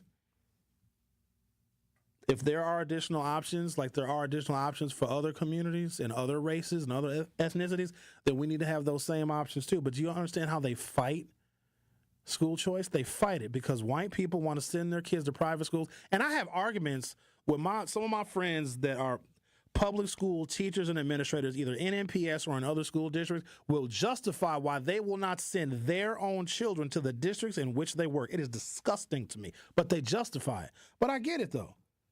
Private schools were supposed to be the last bastion of where white people can segregate their kids from our kids. At the end of the day, I don't care if they're liberal, progressive, whatever their political affiliation is, they do not want our children learning what their children learn, because they want to be able to teach their children about money, about saving, about investing, about wealth building, and they don't want black kids anywhere near that conversation, because what will that do? It'll make black children competitive with theirs. Think about just for the terms of the self-preservation of whiteness, because white people know that they're going extinct. It's not our fault. They need to hump more. Do more humping. Don't blame us for your lack of humps. They got to preserve the legacies of their family, and they don't do that by helping black children become more competitive. Are you kidding me? It's why they overturned affirmative action, because we were getting into colleges. This is not where black children are stupid. They're harming our children in front of our faces. And then, oh God, and then they ask us for more money. That's a good life they have. I can harm my enemy's future and make my enemy pay me money. That's wild. September 19, 2020, 25. Let's take the kids to great America. How many black kids is that? About 32,000. Where can we put 32,000 black kids for? Here, let's do some quick math. Let me see here. Hold on. I got a calculator on this computer, Ricky? How would you know? You don't know. Yep, here it goes. All right, so the district is 67,495 kids. Half of those kids are black. Okay, divided by 2 equals 33,747 and a half black kids. So that half black kid is biracial. Okay, so let's multiply that times the allocation that the district gets per pupil, which is about $15,000. All right, and that equals the black students alone. I can't believe I'm reading this number right.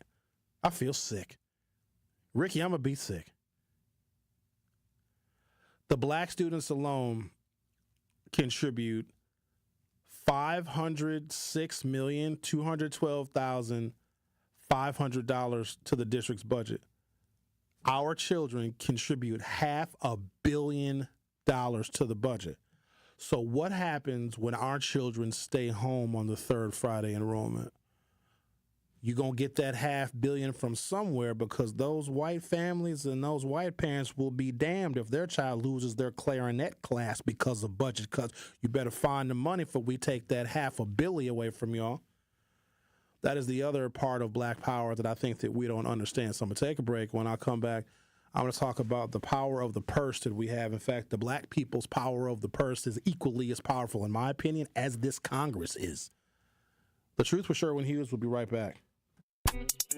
The Truth with Sherwin Hughes returns after this on 1017 The Truth, The Truth app, and 1017thetruth.com. Coming this spring to the Miller High Life Theater, Kim. Friday, April 18th, the Grammy-nominated R&B icon returns. Friday, April 18th at the Miller High Life Theater, Kim. Tickets on sale now. Only at PapsTheaterGroup.com. For more than 2 decades, millions have embraced his music, drawn to his honest lyrics, distinctive voice, and magnetic stage presence. Kim, Friday, April 18th at the Miller High Life Theater. Truth Nation, get ready to celebrate excellence, passion, and the power of community as we host our first annual Truth Community Awards on Friday, February 28th at Potawatomi Casino and Hotel. This will be a Truth family party where we will celebrate the unsung heroes of our community, and we roll out the red carpet for those making a positive impact every day. Tickets are selling fast, so go to 1017thetruth.com today to make sure you do not miss out on the biggest celebration in Milwaukee. Tickets are only $25 and includes free food, free drinks, and free free truth giveaways. Don't miss an evening filled with entertainment, heartfelt stories, and celebrating our city with the 1017 The Truth team. Visit 1017thetruth.com right now to buy your tickets to our Truth Community Awards. That is 1017thetruth.com to secure your spot for a night of celebrating the excellence of our community. The Truth Community Awards is presented by Potawatomi Casino and Hotel and brought to you by the award-winning 1017 The Truth. Teachers are dynamic leaders, shaping a new generation. They bring a variety of perspectives from diverse backgrounds, innovating how they teach to prepare students for our fast-changing world. Achieving this takes skill and expertise. They're tireless explorers, creatively discovering a universe of solutions, telling stories, experimenting, inspiring, mentoring, connecting cultures, and connecting with each other. Leading by example. Experience the unique joy of helping students thrive. Teaching is a journey that shapes lives. Are you ready to begin? Explore teaching at teach.org, a campaign supported by the U.S. Department of Education, teach.org, and 1 million teachers of color. When you're high, you feel different. Pretty obvious, right? You think different, talk different, but if you feel different, you drive different. So if you're high, just don't drive. Brought to you by NHTSA and the Ad Council. Happy kids heal faster, and that's why Starlight is dedicated to improving the mental well-being of sick kids across the U.S. Learn how at starlight.org. Truck crash? Call Gruber offices. One call, that's all. You are listening to The Truth with Sherwin Hughes on 1017 The Truth, The Truth app, and 1017thetruth.com.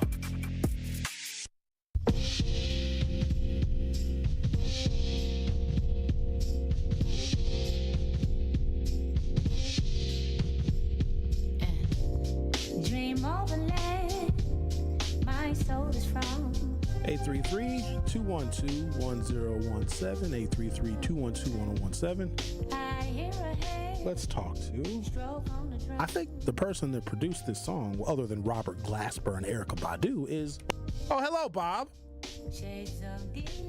Hello, Sherwin. You know, the guy called you today, and he was kind of aggravated about what you said yesterday.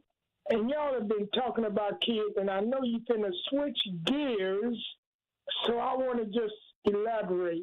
When I was a school bus driver, oh, good God, a little bit, I told you that once. Oh, man. For MPS, for 2 years before I had a stroke, you know, I was a school bus driver for 3 years and that was the last job, and it was the first time I worked with women. And when it was nice to see them check oil and check the tires, going on. Wait, stop. Don't Bob, I have a question. Stop. You said that was the first time you worked with women? Yeah, right before I had a stroke. I always had back-breaking jobs. You know never what I mean? worked with women ever, like there weren't women like in the front office or in other roles at other jobs you've had? No. I mean, answering the phone one time.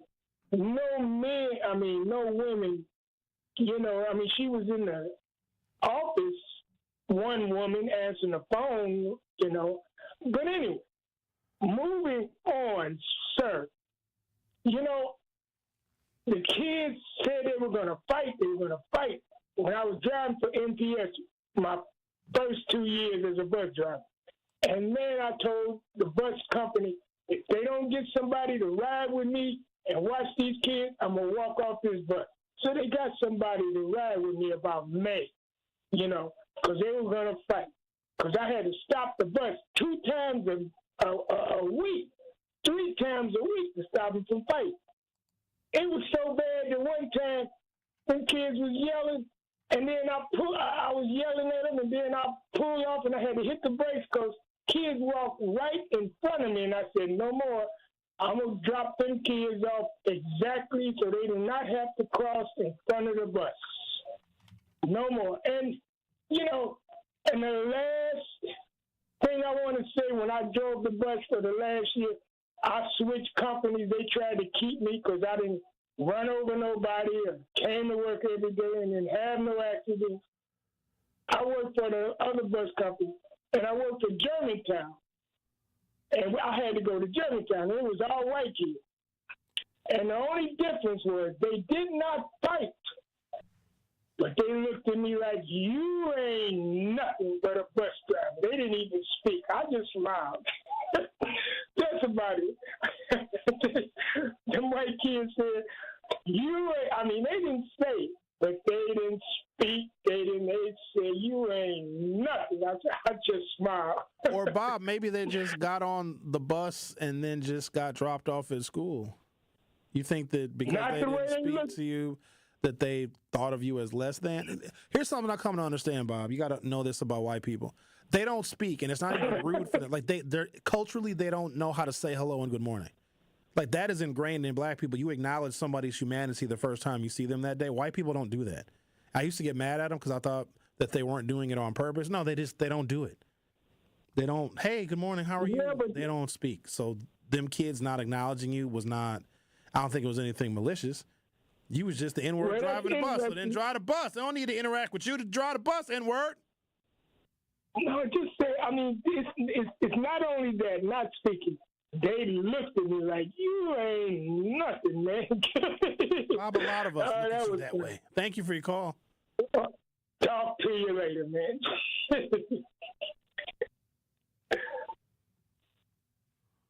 No, he did not, Ricky. In 2025, black consumers are expected to have a buying power of $1.98 trillion. Black people are also digital trendsetters who spend a lot of time online. So I got to dig into this. Do you know that we consume more media, more social media? Do you know that we are on our phones more than anybody else? Did you know that we watch more TV and listen to more radio than any other ethnic group by a long shot? This is another place where our power is. The power is in the money that we have, our consumerism, but also what we pay attention to, the media that we consume. It's a tremendous amount of power. These are ways in which we can harness black power and become a threat. Wait until I get into some of the details of how much time we spend consuming media. That is why black radio right now, in my opinion, is stronger than ever before, and traditional white conservative radio is dying.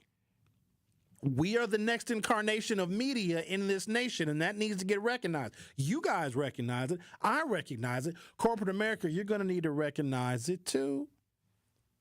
Black consumer attention is focused on media. I think we're always looking around our environment to get bits and pieces of information about the culture and how to change the culture and how to improve the culture. But I think we also look for bits and pieces of who we are and how we're reflected in the broader media. So if you were watching them stupid Super Bowl commercials on Sunday, I could tell that a lot of corporate America and a lot of their boardrooms and a lot of the people in those creative departments and the advertising departments, they got rid of all their black and brown staff.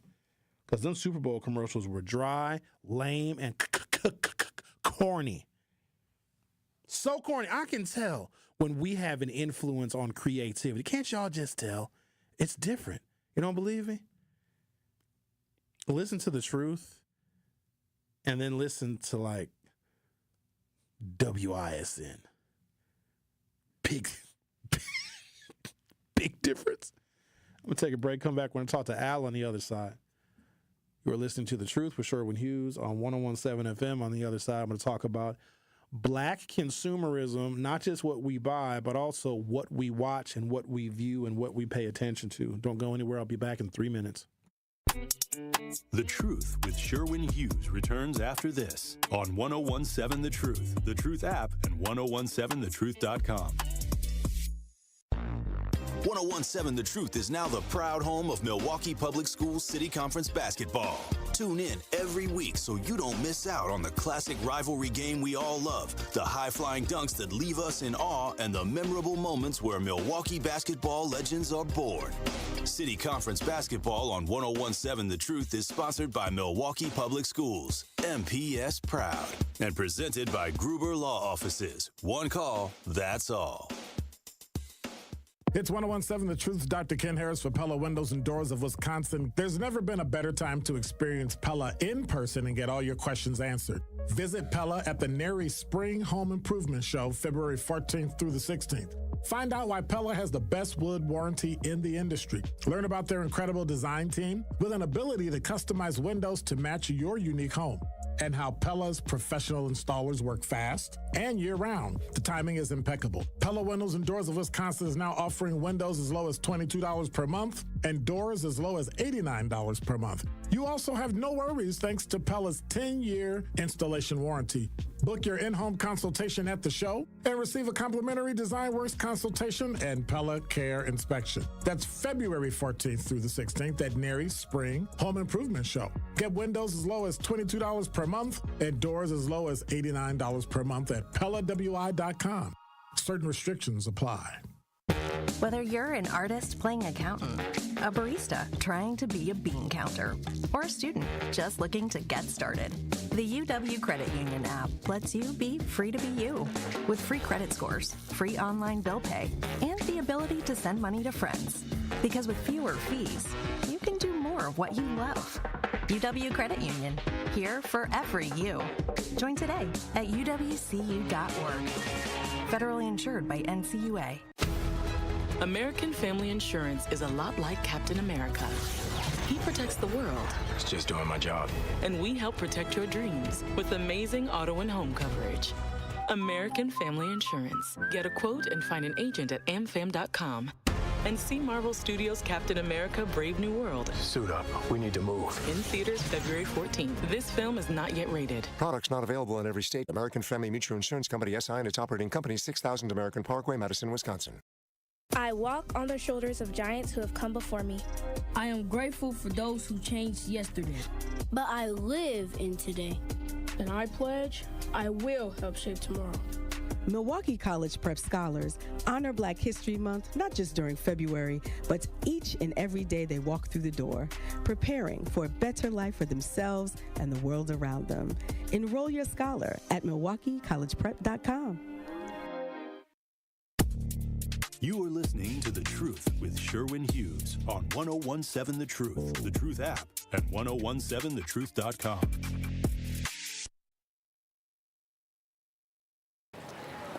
But let us leave these two young men to sit and reflect on the fate of the world. For life as we know it, my brother, must go on. And so the hustlers continue to hustle, and the players continue to play. Hey, what's up, y'all? Hey, what's up? I'll get out of here, man. Yeah? Rick, you always tell me to play some 90s stuff. You probably never even heard of this group. You don't know this. Oh, really? I thought you were a DJ.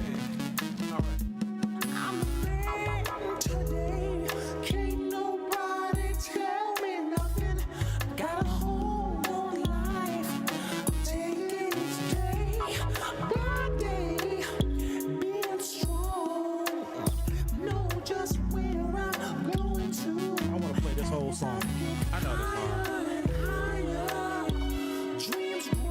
I gotta let it play to the chorus now. Full of smoke. DJ Shirt. What you know no good.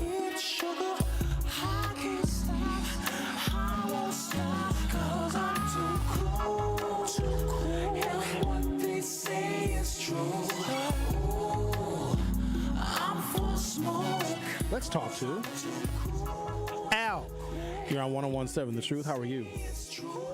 I'm doing pretty good. I'm going to go kind of fast here. MPS is going to take parents and parents raising and teacher involvement.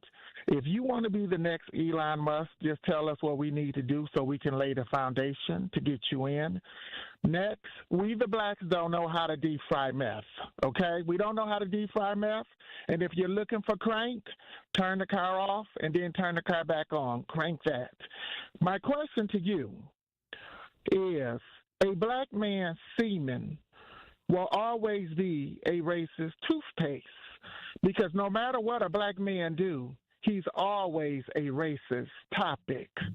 What do you feel? How you feel about that? Please don't make me give an opinion on that. Please don't make me give an opinion on that. Please. I'm just asking, because when you look at scientists, they never save our skin. They never save our brains. They always save the black man penis.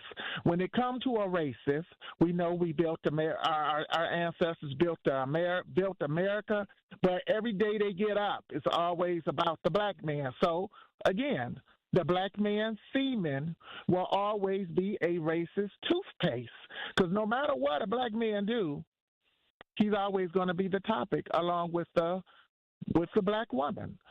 So I was just going to ask you a question on that, and I'm going to hang up and listen. Thanks. I don't know. I never heard of that before. Just humor me for a moment, everybody. I've never heard. He was being facetious. He was using like some kind of like symbolism. I can say semen. That's not a banned word.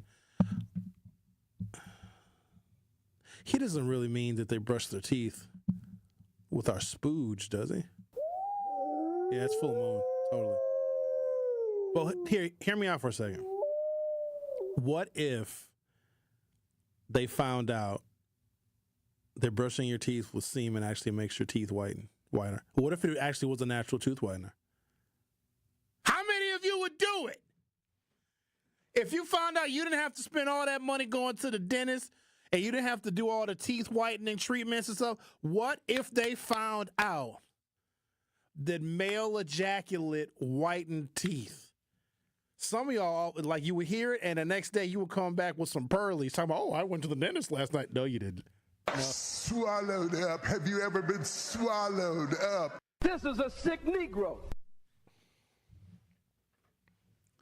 Oh, I got some information for you guys about Brenda Casilius. She's biracial. Somebody just texted me that does that change anything? That she's it doesn't, does it? Not really, because it doesn't matter. I don't care the race of the person. I just know the process that this school board has operated under really since Dr. Fuller. Dr. Fuller was the last superintendent of MPS that wanted to impact fundamental change, and he realized he had to leave the district to actually help black students. Earlier, somebody said MPS needs to sell their surplus buildings. They won't. They will not. Let me tell you why. Because there are high-performing charter schools that will pay market value for an MPS building, okay? Because they want to expand their curriculum that has proven to help our children succeed. But MPS does not want its building sold to higher performing entities because it'll make the district look bad. Remember this date, September 19th, 2025. Do not send your children to MPS. Let them do their third Friday enrollment count without us, because just the black children alone contribute $506 million, $500 million to MPS's budget. And if they're going to do right by us, they're going to have to figure out how you do right by us without counting our children as far as their annual budget goes. Use some of that money they didn't spend during the COVIDs. The Truth with Sherwin Hughes. We'll be right back. The Truth with Sherwin Hughes returns after this on 1017 The Truth app, and 1017thetruth.com. The award-winning 1017 The Truth proudly celebrates Black excellence and the most monumental moments in our history. Tune in all month as we celebrate the voices, stories, and achievements that have shaped history and inspired the future. 1017 The Truth's celebration of Black History Month is sponsored by Milwaukee College Prep, College Bound, Character Strong, Educators Credit Union, Achieving More Together, the Freighter, and the Medical College of Wisconsin. Let's push ahead. And American Family Insurance. Insure carefully. Dream fearlessly. Calling all Black-owned business owners and entrepreneurs. Are you looking to share your story and grow your reach? We have teamed up with Associated Bank for our Black-owned business give back. Each quarter, 4 lucky business owners will win an opportunity to spotlight their brand and journey on the award-winning 1017 The Truth. To sign up for your business spotlight interviews, visit blackbusinessgiveback.com. Let's rebuild our community's backbone through exposure on the truth. For official rules, head to blackbusinessgiveback.com. Associated Bank, member FDIC. Join the Greater Milwaukee Urban League as it celebrates individuals and organizations whose commitment to equity creates strong partners and strong communities. It's all happening at the annual Equal Opportunity Day Luncheon on Thursday, March 13th at the Pfister Hotel. Greater Milwaukee Urban League will honor local leaders and organizations committed to empowering communities and changing lives. Join us for a special recognition of legendary past President Ralph Holman. For details, sponsorship, and tickets, go to tmul.org. Prostate cancer screening is a simple blood test. It's a simple blood test. Get it done. Men, it's your life. It's a simple blood test. Get it done. That's why it's so important to talk to your doctor about getting tested. If you want info on how to take action, the Prostate Cancer Foundation is here to help. Go to pcf.org to learn more about prostate cancer and how you can advocate for yourself. Remember, it's your life. And it's a simple blood test. Get it done. Truth Nation, let us talk our ish for a moment. There is no other station in the country where you get a front row seat to hear from some of the biggest names in politics, pop culture, and sports. People like Grammy Award winner John Legend. Knowing that fight isn't over, knowing that we've got to stay motivated and stay inspired. Glory was the song that myself and Common wrote. 2 brothers from the Midwest, from Chicago and from Springfield, Ohio. Oscar Award winning actor Don Cheadle. I know that we're the bright, shiny thing that sometimes gets the attention, but I would say don't listen to celebrities. You don't have to listen to us. Listen to yourself. And President Donald Trump's son, Don Jr. When did we have a strong economy? And I don't think anyone with a straight face can say right now. And the reality, when you look at it, it's not even voting for my father. Look at the team that's now surrounding him. Tap into the award-winning and nationally recognized 1017 The Truth by downloading the Truth app and streaming us live at 1017 The Truth on YouTube. Milwaukee Black Talk.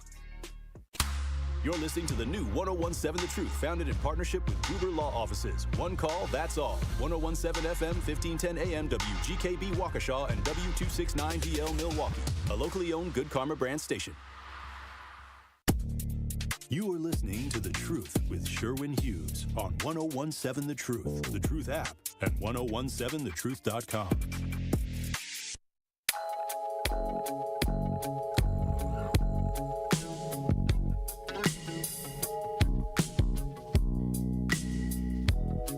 Welcome to Hour 3 of The Truth with Sherwin Hughes. I want to give you guys some details about where we as African Americans put our time and put our attention and how much money we are worth as a community. So to this extent, I understand why they may not see us as individuals, because collectively, African Americans spend almost $2 trillion. That is a substantial amount of money. Like, that's the amount of money that DOGE is trying to cut out of the overall total federal budget. See, I wasn't gonna go here. I'm not trying to start no beef with Tracy Dent, because I don't think he wants to smoke. So for those of you that may be unfamiliar, well, if you are a member of the Hughes Views Facebook group, you are quite familiar.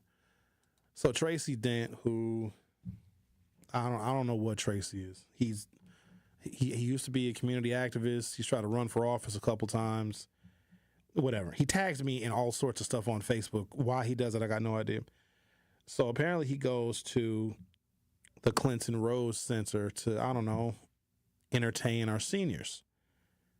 So I didn't ask for this now. Ricky, what do you need for me to get the video ready? Because people need to see this. Because dude over here he's still over here messing with me. Need to see this video? Which means why they need to see it? Because they need to see it.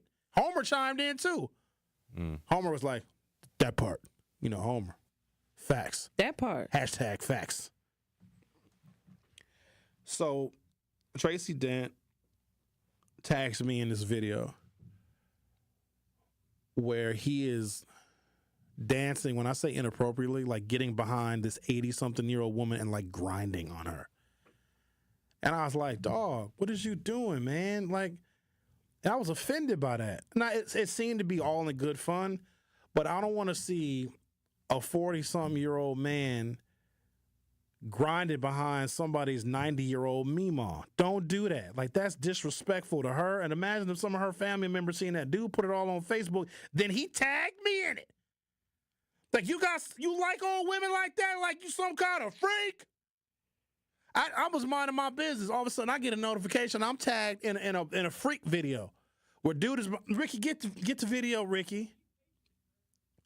No, Ricky was the one that Sherwin sent me the link. I played the video, and I wasn't gonna do it, but Tracy Den over here. Hold on, let me see what he said. All right. Ricky even said, you even commented on the video. Said the video's gonna be on the show tomorrow. Tracy then says, Sherwin Hughes, the sad thing about all this is maybe you should ask questions before you judge. Everyone had a great time. I volunteer or say come there all the time. We are like a family. It's sad all you can do is focus on the negativity of the situation. Maybe you should come and have a good time with it. Oh, not you ain't including me in the freak show. I will post other videos on my page and you will see. Now, remember, he tagged me in this video like I'm going to want to see him dancing with a 90-year-old woman. Like, he gets behind and he drops it low, and he is freaking an 80-something-year-old woman. Bust it open. Get yourself. Then I say to him, I said, Tracy, you tagged me in a video in which you're dancing inappropriately with an 80-year-old woman. It's in poor taste and makes you look weird AF. If this was one of my family members, we would have words. And then I said what I said. Now he gonna come back at your boy. Well, that's your opinion. If you go to the Clinton Rose Senior Center and ask about me, then you will understand I am well respected by the people and the staff. We all had a good time. 99% of the comments on all three of my pages said nothing but positive things. Like, people are roasting dude. When I posted this video of him dancing inappropriately with this elderly woman, people are lighting dude up like, yo, what is you doing? Negro, please. You got it. It's how do you even play a Facebook video? Zach, do you have the link? Why, hold on, DJ crew. Y'all need to relax now. Cause you act hold on, dog. You asked so many I questions. See it. We got this. I see it. What R. Kelly saying, trapped in the closet? I got this. That is who you would quote, Ricky. Perfect timing. Hey, yeah. All right, it's on the YouTube. Is there any volume? Can you play the sound? Oh my God. No!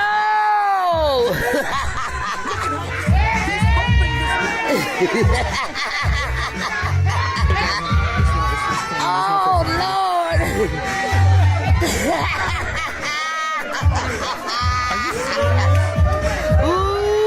Ooh-wee!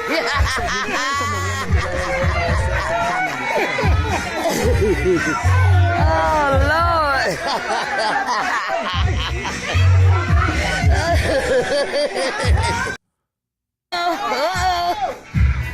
Oh, no! No!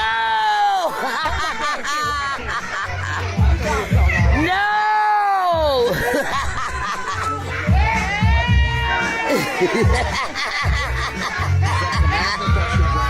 Oh, Lord!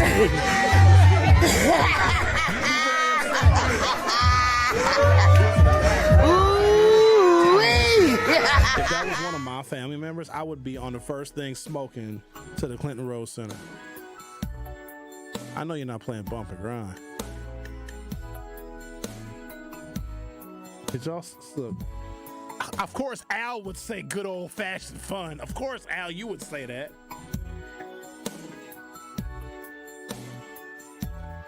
Lloyd says she might not have much time left. If getting freaky makes her happy, let her have it. I see that as something totally different. Like, you respect the elderly in our community. You don't get behind no 80-something. She looks like she could be 90. You don't look at him. He's on his knees. Look at that. Is he touching her? He's actually, look at her. Yeah, that brother's starving. Not really a city girl, sis. I'm not mad at Granny. I think as an African-American man who prides himself on being an activist in our community. I know he used to be involved in some activism stuff. Tracy had a bunch of he did some anti-bullying stuff in the schools. I don't know what happened to that. I don't know if he's still doing it. But it's, oh my God. It's so inappropriate. That's what R. Kelly said too. This is almost like reverse R. Kelly, because R. Kelly was with young girls. This woman is old enough to be his meemaw. You know what I'm saying? I just don't think that he should. Here's the thing. I wouldn't have known that this video existed had he not went out of his way to tag me. And he tagged me and like 45 other people. Like, look what I did. Look at what I'm into. I'll freak your big mama. Yeah. Yeah, come here, big mama. I actually have a friend that, so he's older than I am, but he loves, so he's in his 50s, my guy. And he loves women like in their late 70s and their 80s. Like he's into that. I know I'm not the only one that thinks that's inappropriate. You don't go to a senior center, even if there is an older lady that's dancing like that, because she was trying to pop that little thing. She was trying to toot that ass up. The ass was tooted. You don't join an old woman in her ass tooting. You just let her toot. You just make sure she doesn't fall and break a hip. You want to toot safely. Yeah, I don't know about all that. Just make sure she doesn't hurt herself. Just go ahead, Grandma, toot that ass up. I just want to make sure you don't fall. I'm not going to participate in the tooting. He tooted his ass up. It was 2 tooted asses in that video. Bless his heart. Yeah, thank you, Al. It is disgusting. And he's going to tag me in the video because I never would have seen the video had he not tagged me. So he's like wanting to show me like, oh, look what I do at the Clinton Rose Center. I got all the old ladies on my jock. All right. So I think if you rewind the, are you guys able to rewind the live YouTube video? Zach, I know you're not playing it again. Look how low. Now I'm wondering if people can rewind my live video and if they can play it back. Well, okay. Leave that still up there. Look how low she is. Look at Trey. Can you see his face? He's like, hell yeah. I'm going to get some of that. Hold it right there. Yeah, I like it like that. Right? Don't move. Don't move. Can you zoom in? Yeah, zoom in on his face. Oh, look at him. Yeah. That's a hell yeah. Hold it right there. I can't even get that low. Look at that. He's like, look at his face. He's like, ooh, wee. And then you got look at the black woman in a cowboy hat. She's like, I got to get the hell out of here. I can't be around this. Is he actually touching her, though? Like, that's the part that's too far. Oh, my God. The getting on the knees part, I think that's too much. That is. What's he saying to her? Hey, where your room at? You live here in this retirement center? Where you? All right, that's enough. Now I got to get back to serious stuff. In 2025, black consumers are expected to have a buying power of $1.98 trillion. And African Americans are digital trendsetters who spend a lot of time online. This is a steady increase from 2019 when black consumer spending power was $1.4 trillion. Our spending power went up $500 billion since 2019. Where are we getting this money from? I don't think we are as poor as people think. By 2030, so 5 years from now, black buying power is expected to reach between $2.5 trillion and $3 trillion. Our digital habits. Black consumers spend 32 hours on apps and websites on their smartphones and tablets, which is 2 hours more than the U.S. national average. Black consumers spend more time scrolling social media than all of their racial and ethnic peers. Black consumers are more likely to enjoy creating shareable content than all non-black consumers combined. Black consumers are more likely to purchase foods such as fresh mustard greens, fresh okra, black-eyed peas, white rice, and fresh yams. I like those yams. Black consumers are open to new brands, especially if they are black-owned. Black consumers spend more on beauty products online than in store.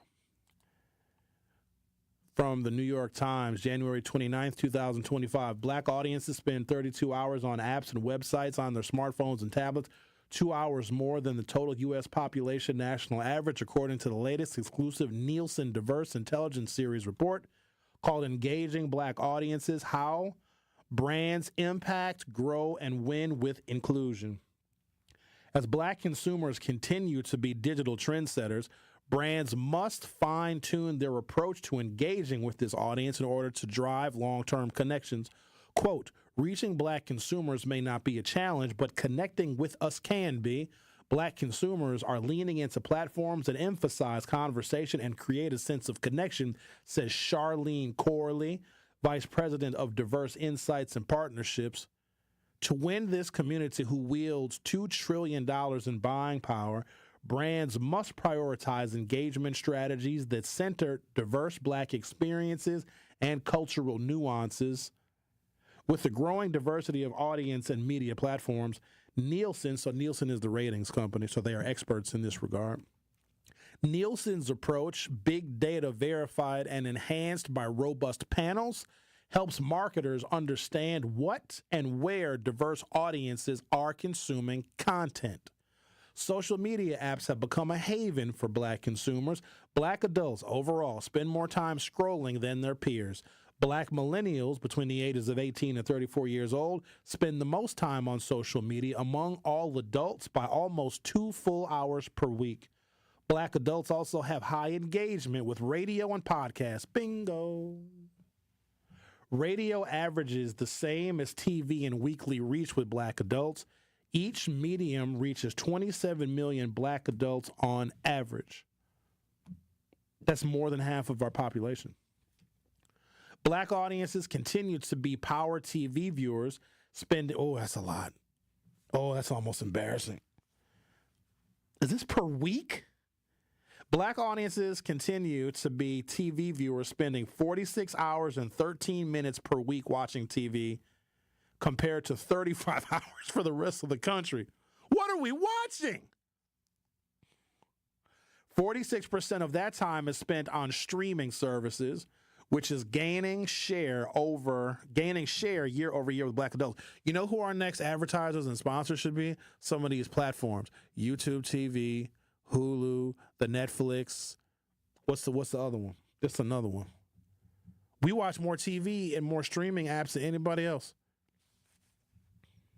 YouTube is the top platform for African Americans.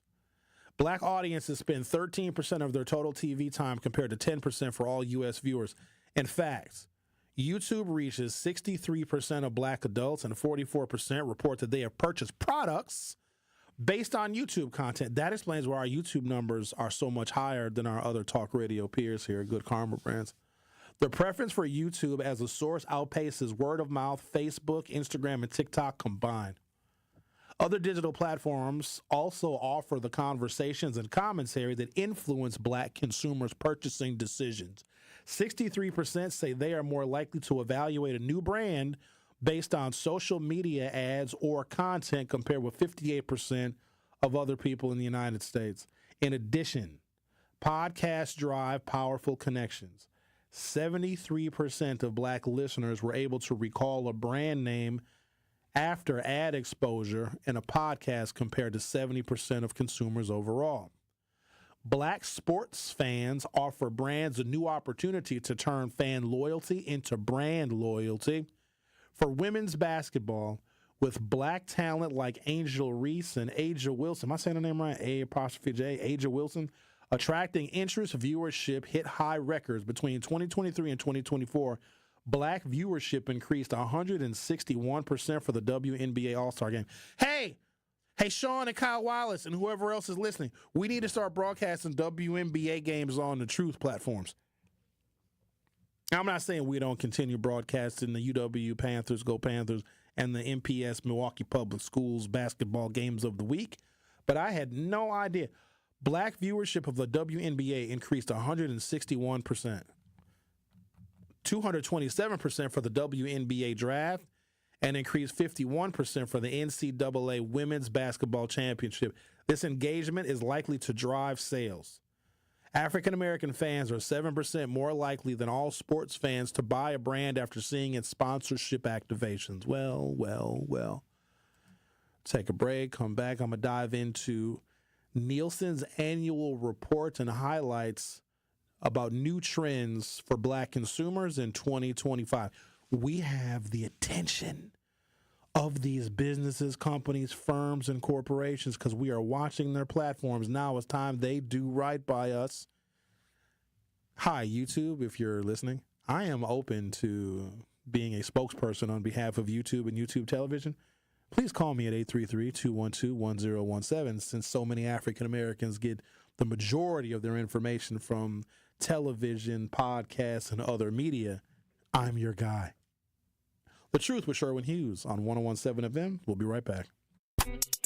The Truth with Sherwin Hughes returns after this on 101.7 The Truth, The Truth app, and 1017thetruth.com. This is 101.7 The Truth's Kyle Wallace, and I am Milwaukee. I take great pride in being a 414 boy and representing the city that I love. The great memories I have of going to Northtown Cinema to see movies with family and friends, to going to Capitol Court to see the Black Santa Claus, this city has helped shape me into the man that I am today, and I pledge to utilize my voice as a way to advocate for you in our community. Join the home of Milwaukee's realest conversations where you can speak your truth. We are the award-winning 101.7 The Truth. Milwaukee Black Talk. Heart disease won't stop us. Diabetes won't slow us down. Allergies, high blood pressure, shoulder pain, cancer. Nothing will keep us from pushing Wisconsin ahead. Because with the Freighter and the Medical College of Wisconsin Health Network, forward progress is what we stand for. That means always pushing and always innovating. With new technologies and breakthrough treatments that make life better, whether we're sick or well. It means providing more convenience and more ways to receive medical excellence for all your health needs, for big and small. It means being there for you, our family, caring for yours. So let's keep raising the bar. Let's keep testing the limits of what medicine can do. Let's push ahead and make life here as great as it can be. Visit Freighter.com to find out how. I walk on the shoulders of giants who have come before me. I am ASAP and Maya Angelou. I am Marva Collins and Frederick Douglass. From A to Z, I celebrate, emulate, and commemorate their example. This is part of the Declaration of Excellence Milwaukee College Prep Scholars recite, not just during Black History Month, but each and every morning, because our students don't just honor history, they're determined to shape it. Enroll your scholar at MilwaukeeCollegePrep.com. People often wonder, what's the credit union difference? Well, let me tell you what's different about Educators Credit Union. We're more than just a financial institution. We're a team of people who are actively invested in the next generation and in the communities where you live and work. We're in classrooms teaching financial literacy, in neighborhoods building homes and relationships, and in local communities lending a helping hand. We believe when communities thrive, we all thrive. Educators Credit Union, achieving more together, insured by NCUA. From my family and myself, I would like to say thank you to Gruber Law Offices for taking such good care of us. I would say thank you because you were so human and so much of a friend during the whole process. I'm super grateful for them representing me and doing all that they did for me. I would just say thank you for making me feel better. That's why I'm here, to say thank you, thank you, thank you. Gruber Law Offices. One call, that's all. You are listening to The Truth with Sherwin Hughes on 1017 The Truth, The Truth app, and 1017thetruth.com.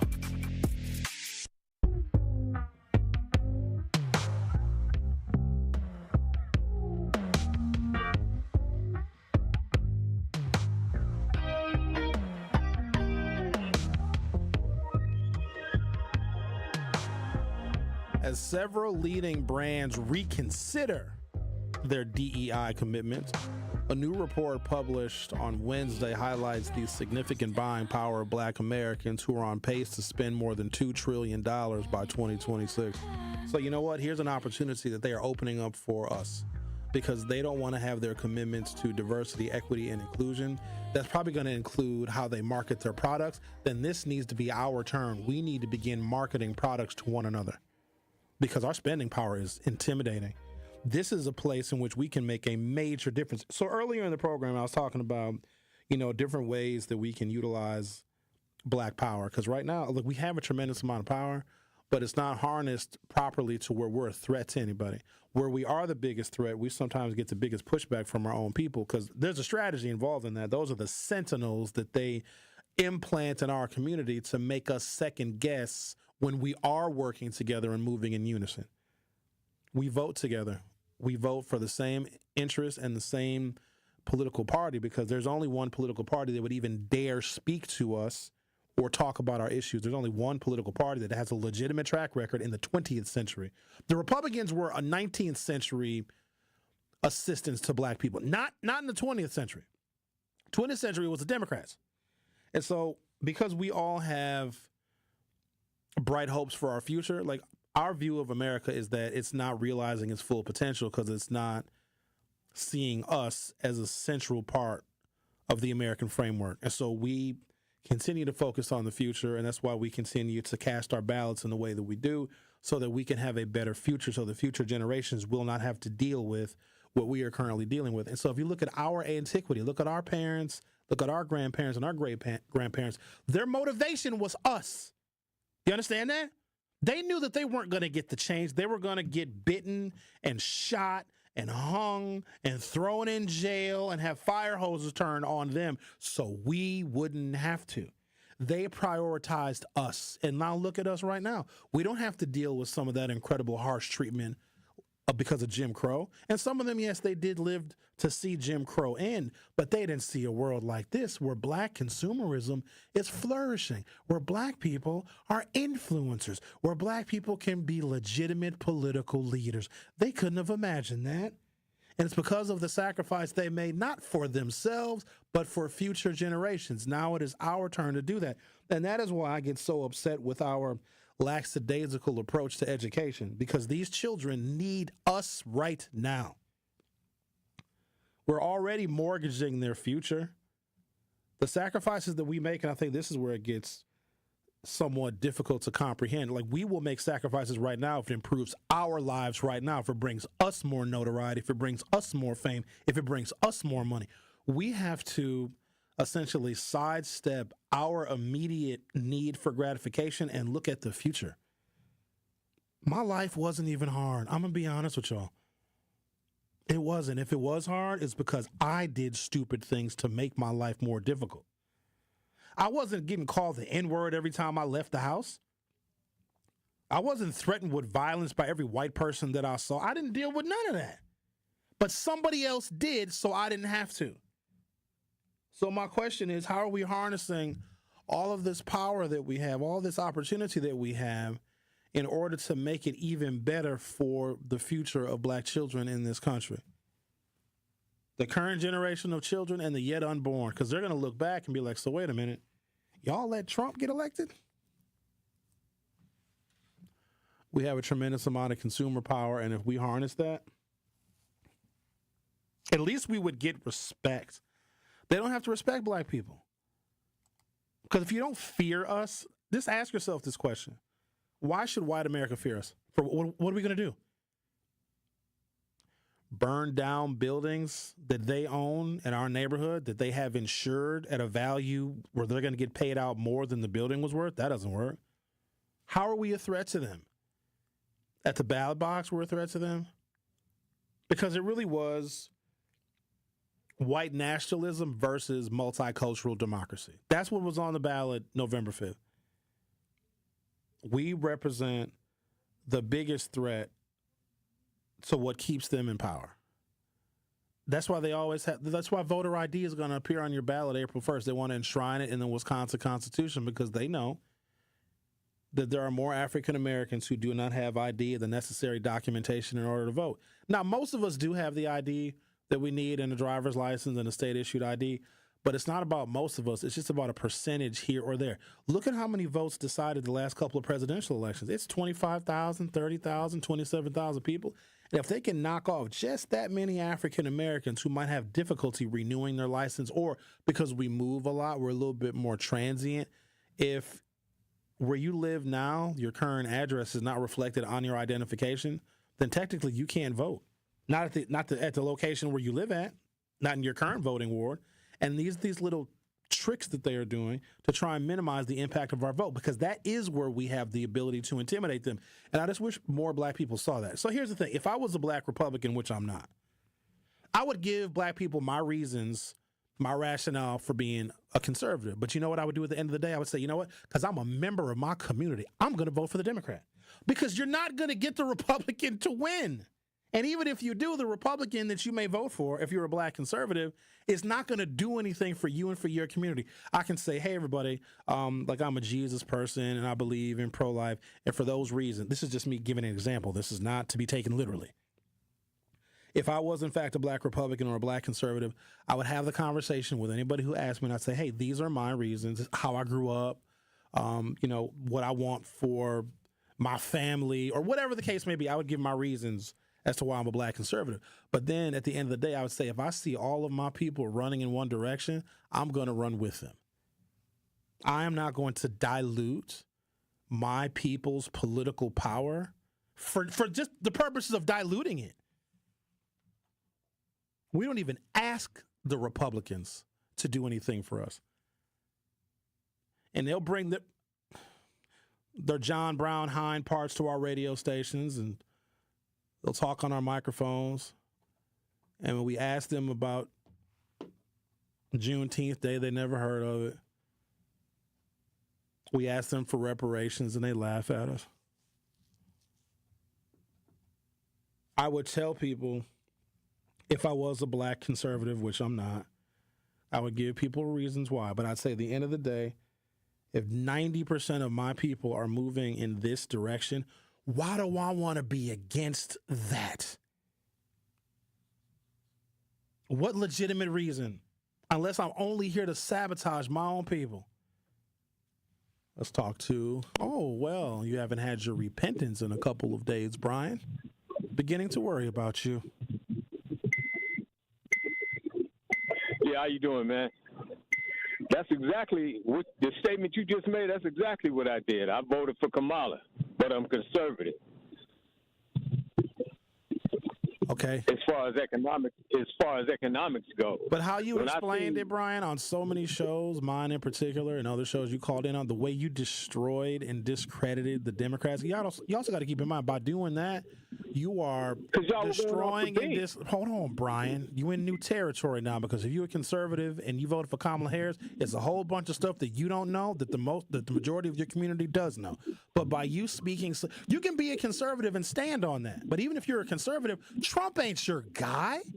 The Republican Party ain't even your party. If you're a true conservative, you should want nothing to do with this incarnation of sycophants that's allowing Donald Trump and a foreigner from apartheid South Africa to destroy the federal government. You should have been against that, but you were against Kamala instead.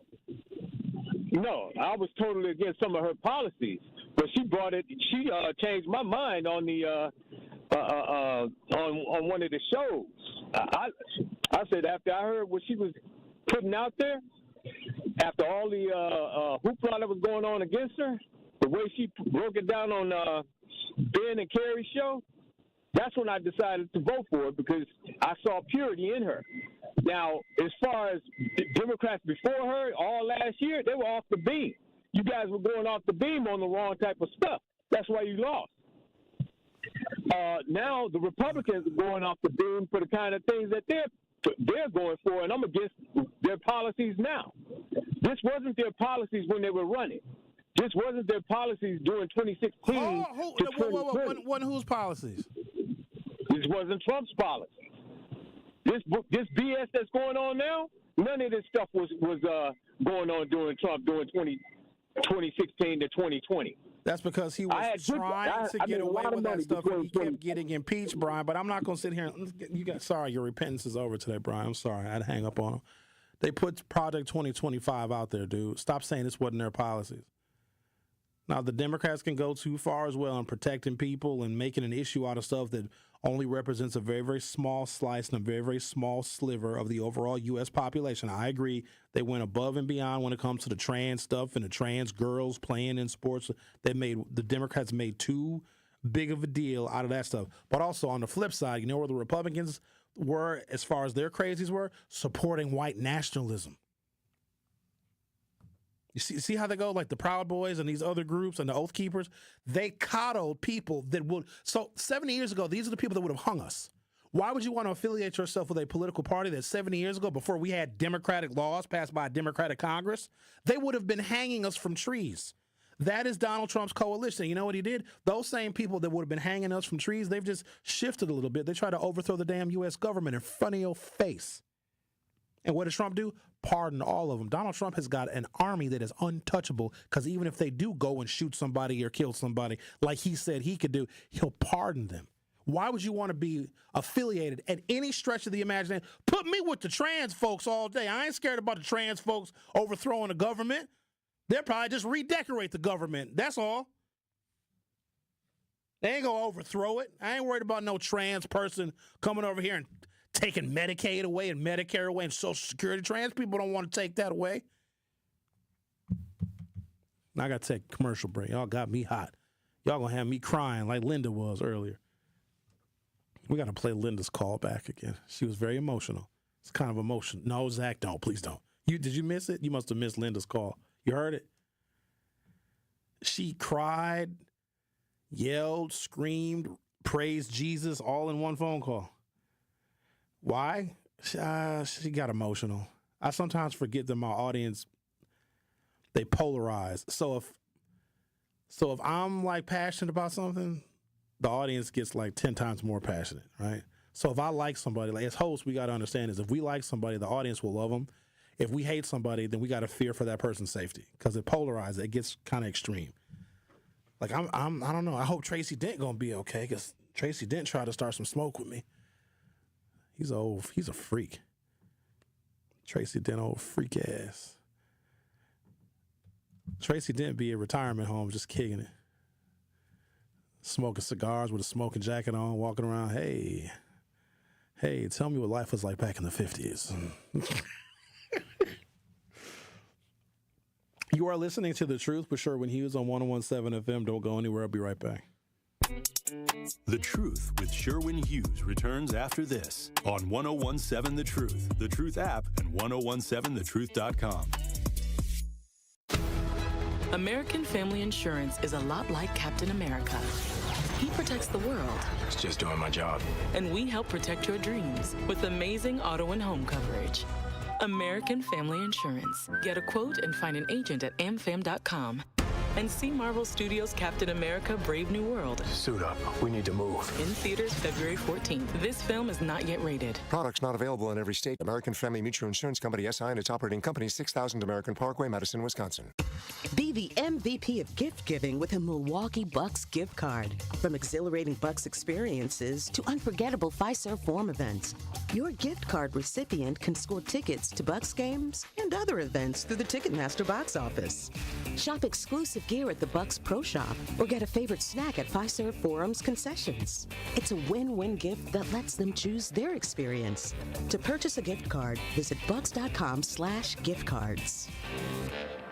Truth Nation, get ready to celebrate excellence, passion, and the power of community as we host our first annual Truth Community Awards on Friday, February 28th at Potawatomi Casino and Hotel. This will be a Truth family party where we will celebrate the unsung heroes of our community, and we roll out the red carpet for those making a positive impact every day. Tickets are selling fast, so go to 1017thetruth.com today to make sure you do not miss out on the biggest celebration in Milwaukee. Tickets are only $25 and includes free food, free drinks, and free free truth giveaways. Don't miss an evening filled with entertainment, heartfelt stories, and celebrating our city with the 1017 The Truth team. Visit 1017thetruth.com right now to buy your tickets to our Truth Community Awards. That is 1017thetruth.com to secure your spot for a night of celebrating the excellence of our community.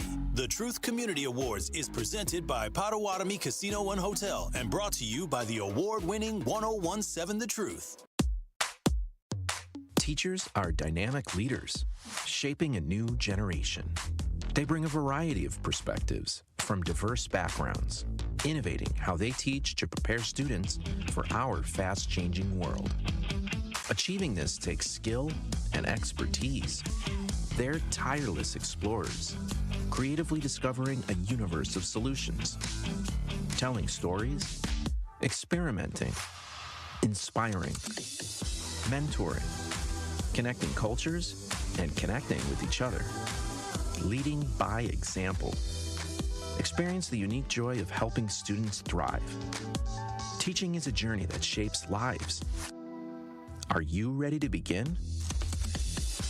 Explore teaching at teach.org, a campaign supported by the U.S. Department of Education, Teach.org, and 1 million teachers of color. You are listening to The Truth with Sherwin Hughes on 1017 The Truth, The Truth app, and 1017thetruth.com.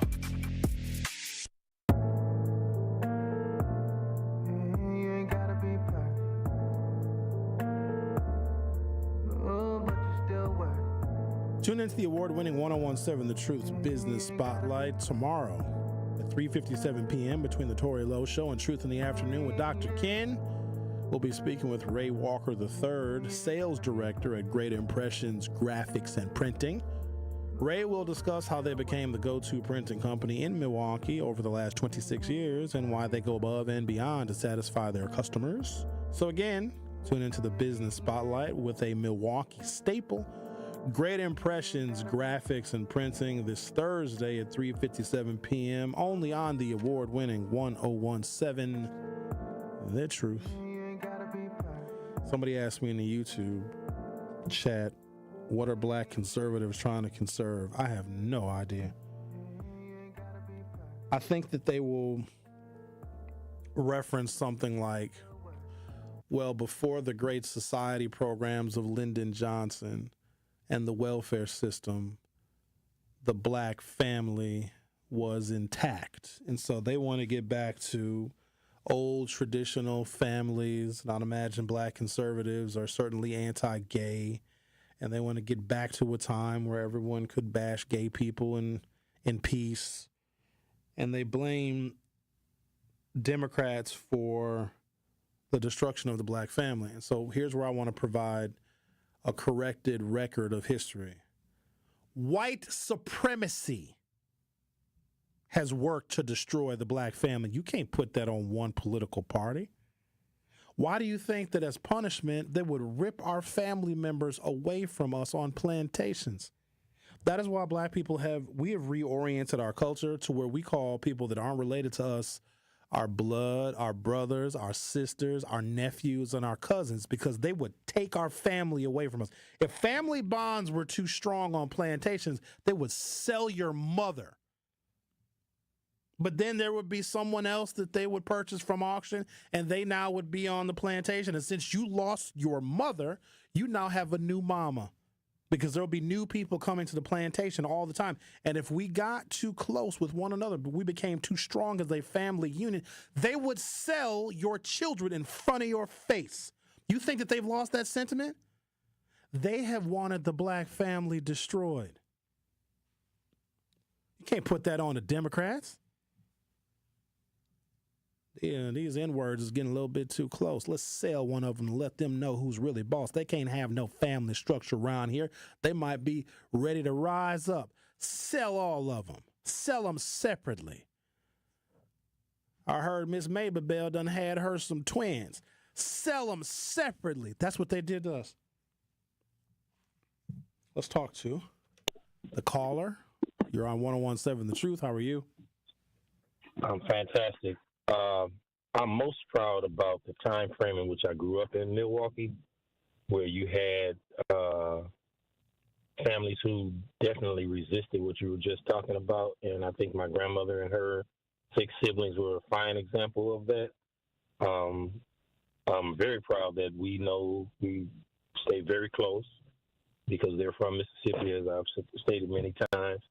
And when they moved here, they made it possible, my grandmother and her oldest sister, for all of their siblings and about 10 of their cousins and many people from DeKalb, Mississippi, to move here because they had rooming houses.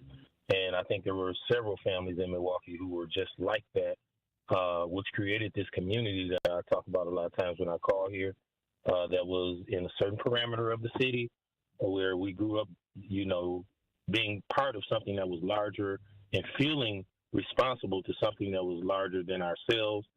I remember the Jenkins family, Carolyn, living right across the street from me, and her 2 brothers being stars at Milwaukee, Washington in sports, and just the whole neighborhood just knowing each other in a way that I'm quite sure Robert E. Lee and Jefferson Davis turned over in their grave when they saw this.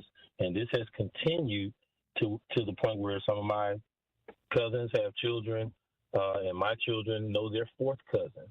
And I think that's the one thing that they would hate for most of us to enjoy, and those bonds between their friends and friends that created a huge community here in Milwaukee. And some of them have moved to other states. And, I think that's part of the shift that we see in our city. But to your point, I think the unity that we had nothing to do with what conservatives talk about, because many of them forget that the times that they're speaking of, you had to step off of the sidewalk if a white person was coming down the street. And most of them are of an age where they were beneficiaries of the work that was done by people like John Lewis, C.T. Vivian, and Dr. King. They're about Dr. King's age or a little older. They came about at the time when affirmative action benefits came to them as black people, when teenage job programs were available to them as teenagers, but they were too little to have to do the work. So they romanticized the benefits that they never had to fight for and want to go back to what was previous to that, which is foolish in my opinion. I did want to comment on Tracy Dent. I don't know what's going on with that brother, but sending that, if it was just in good fun and he got a little too close, I don't know. I couldn't see the video that well, but him being on his knees in front of somebody's grandma shouldn't be something that he tagged 45 people on. I agree with you there. Looked a little odd. Even if it was, I can't find innocence in it, but, I do find humor. All right. Thank you. God bless. All right. Thank you for your call. It's definitely the full moon. Oh, I'm definitely legitimately beefing with Tracy Dent now. He tagged me in the video. What do y'all expect me to do? Word to the wise, ladies and gentlemen. Just let me put this out here as a disclaimer. I always got to give a damn disclaimer. Y'all notice I'm the only show that plays a disclaimer as a part of my intro because I have to. I got to play a disclaimer. If you tag me in something that is despicable, I'm going to talk about it. If you don't want me to see it, there's a 98% chance I won't see it unless you tag me in it. Because my news feed on Facebook is so limited. So I don't know. This is a new Facebook page for me. I just started this page in 2023, so it's new. I don't know. I got 3,000 some followers on it, whatever. When I accept a friend request, and most of the time I don't even know these people, but I use Facebook to either test topics or, just post stupid stuff, right? I unfollow all of you. No offense. So if you ask me, oh, hey, Sherwin, I posted that information on my Facebook. Did you see it on your feed? My answer is legitimately no, I did not see it because I unfollow you because I don't care what you're posting.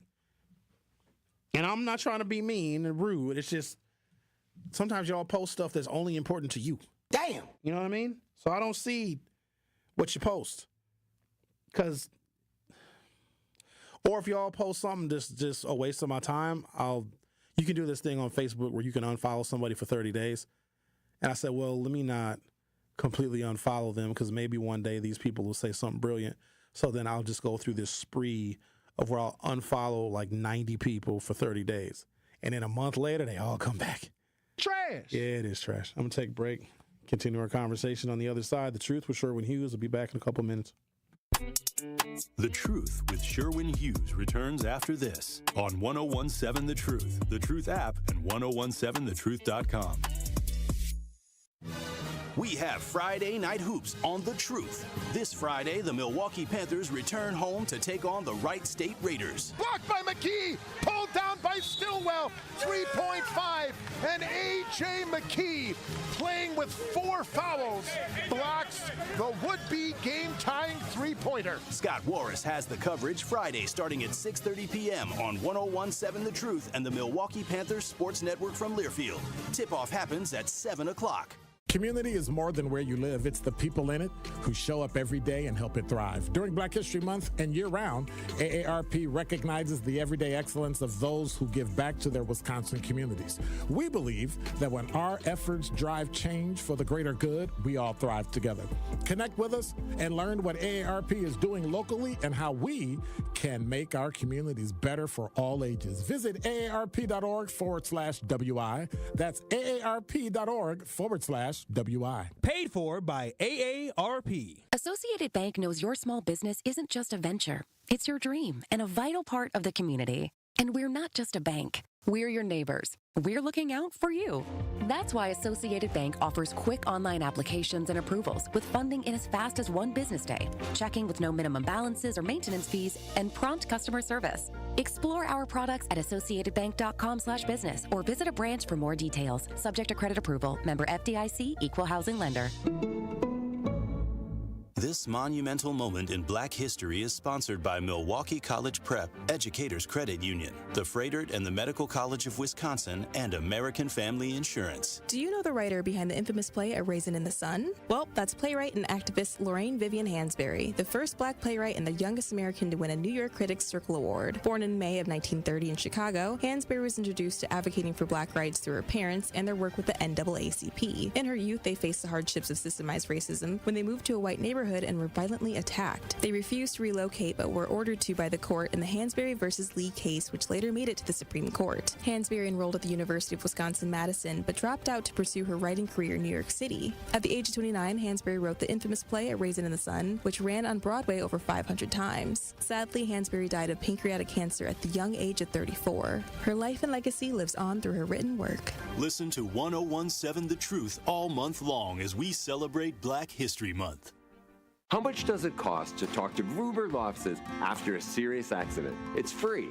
Yes, free, as in it won't cost you anything to speak with us. There's never a fee until we win your case. Gruber Law Offices. 1 call, that's all. When you're high, you feel different. Pretty obvious, right? You think different, talk different, but if you feel different, you drive different. So if you're high, just don't drive. Brought to you by NHTSA and the Ad Council. You are listening to The Truth with Sherwin Hughes on 1017 The Truth, The Truth app, and 1017thetruth.com. Peasant out, Pluto. Peasant out, Pluto. I'm from a place where we don't do no ratting. No. Homie, just tell me what happened. Heard it got caught with the stuck with the heard it got left with the Whew. Hold on, wait. Whew. Stuck with the heard he got caught with the caught with the hit with the heard he got hit with the heard he got left with the got left with the. Marcel brings up a really good point. Heard he got caught with the He apparently saw the infamous Tracy Dent video. It's now called The Infamous. If you go to the Hughes Views Facebook page, you'll be able to see The Infamous. I think it might be on my regular, normal Facebook page, too, publicly. The infamous Tracy Dent freak-off video. The Clinton Rose Diddy Party freak-off video. Marcel says that woman might be too old to consent. You know how children are too young to consent? You know what I mean? What if there's an age limit to consent? And Marcel's a lawyer. He says that lady was too old to consent to being sexually assaulted and grinded on like that. There's a lower limit age of consent, and there should be an upper limit age of consent. Over 18 or under 78. Ben, what are you doing? I gotta take a picture of you, Sherwin. No, you don't. Yeah, I do. Cause you're the man. There you go. All right. You couldn't wait. Well, you're lucky I didn't put my feet out here. Y'all, you know what? Y'all gonna be talking like that. You might as well just form a union. There's a lower age limit of consent. There should be an upper age limit of consent. Over 18, under 78 years of age, that woman can consent to him grinding on her at the old folks' home. I never even thought about that. If a child can't consent to sexual activity, because they can't, it's illegal. It's called statutory rape. Even if a 17-year-old is like, oh, yeah, I'm ready. Legally, no, you're not.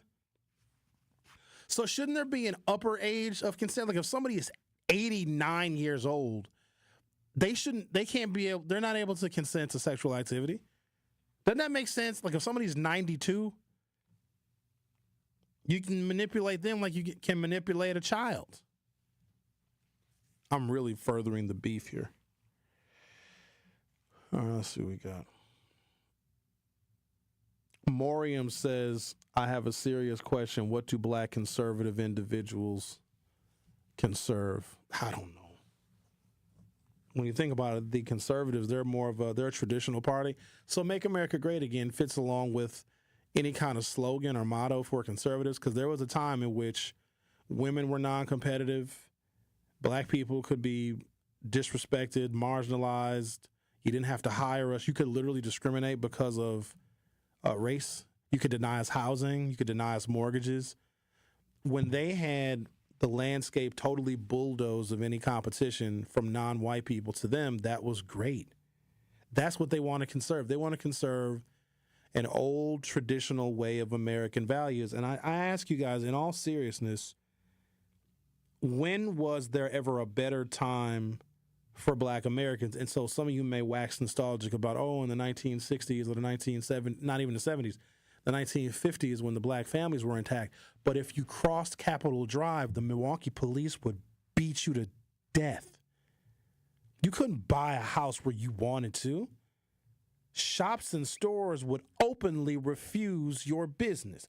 They would call you the N-word in place of your first name. I don't think that is a better time for us. Yes, we were tight-knit and we were closer because we had no choice. So let's not overlook all of the negative aspects of that time in which we were unified and we were together. And plus, black folks were fighting for basic rights and basic decency. But also, imagine this, because this is like a parallel to right now. When you had black folks fighting and marching and dying, and they didn't know what was going to happen when they got off of those freedom rides and those buses and those segregated southern towns. They didn't know if they were going to get shot. You know what is often not told in history? You know, so how we would be on like a bus, right, protesting, going to another city, because people would come from all over the South to protest. Oh, we're having a protest, March 19th in Selma. People come from all over the country. Here's the part that they don't tell you, and this is also something they left out conveniently of the January 6, 2001 riots at the U.S. Capitol. You know what they throw at us when we get off the buses? Sometimes they throw rocks and they'd have sticks and stuff. They threw human excrement at us. Did you guys not know that?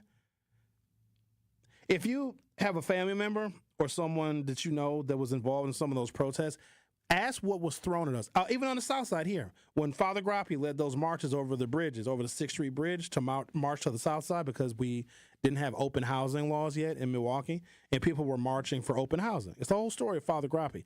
They would throw bags of urine at us. And so imagine if you were a black conservative then and you were on the side of the white racists throwing human excrement and bags of urine at us. We as black people would have personally destroyed those black folks because they go counter and contrary to our movement. That's my time. Truth to Power with Kyle Wallace is up next. Tune in to the award-winning 1017 The Truth's Business Spotlight this Thursday at 3:57 p.m.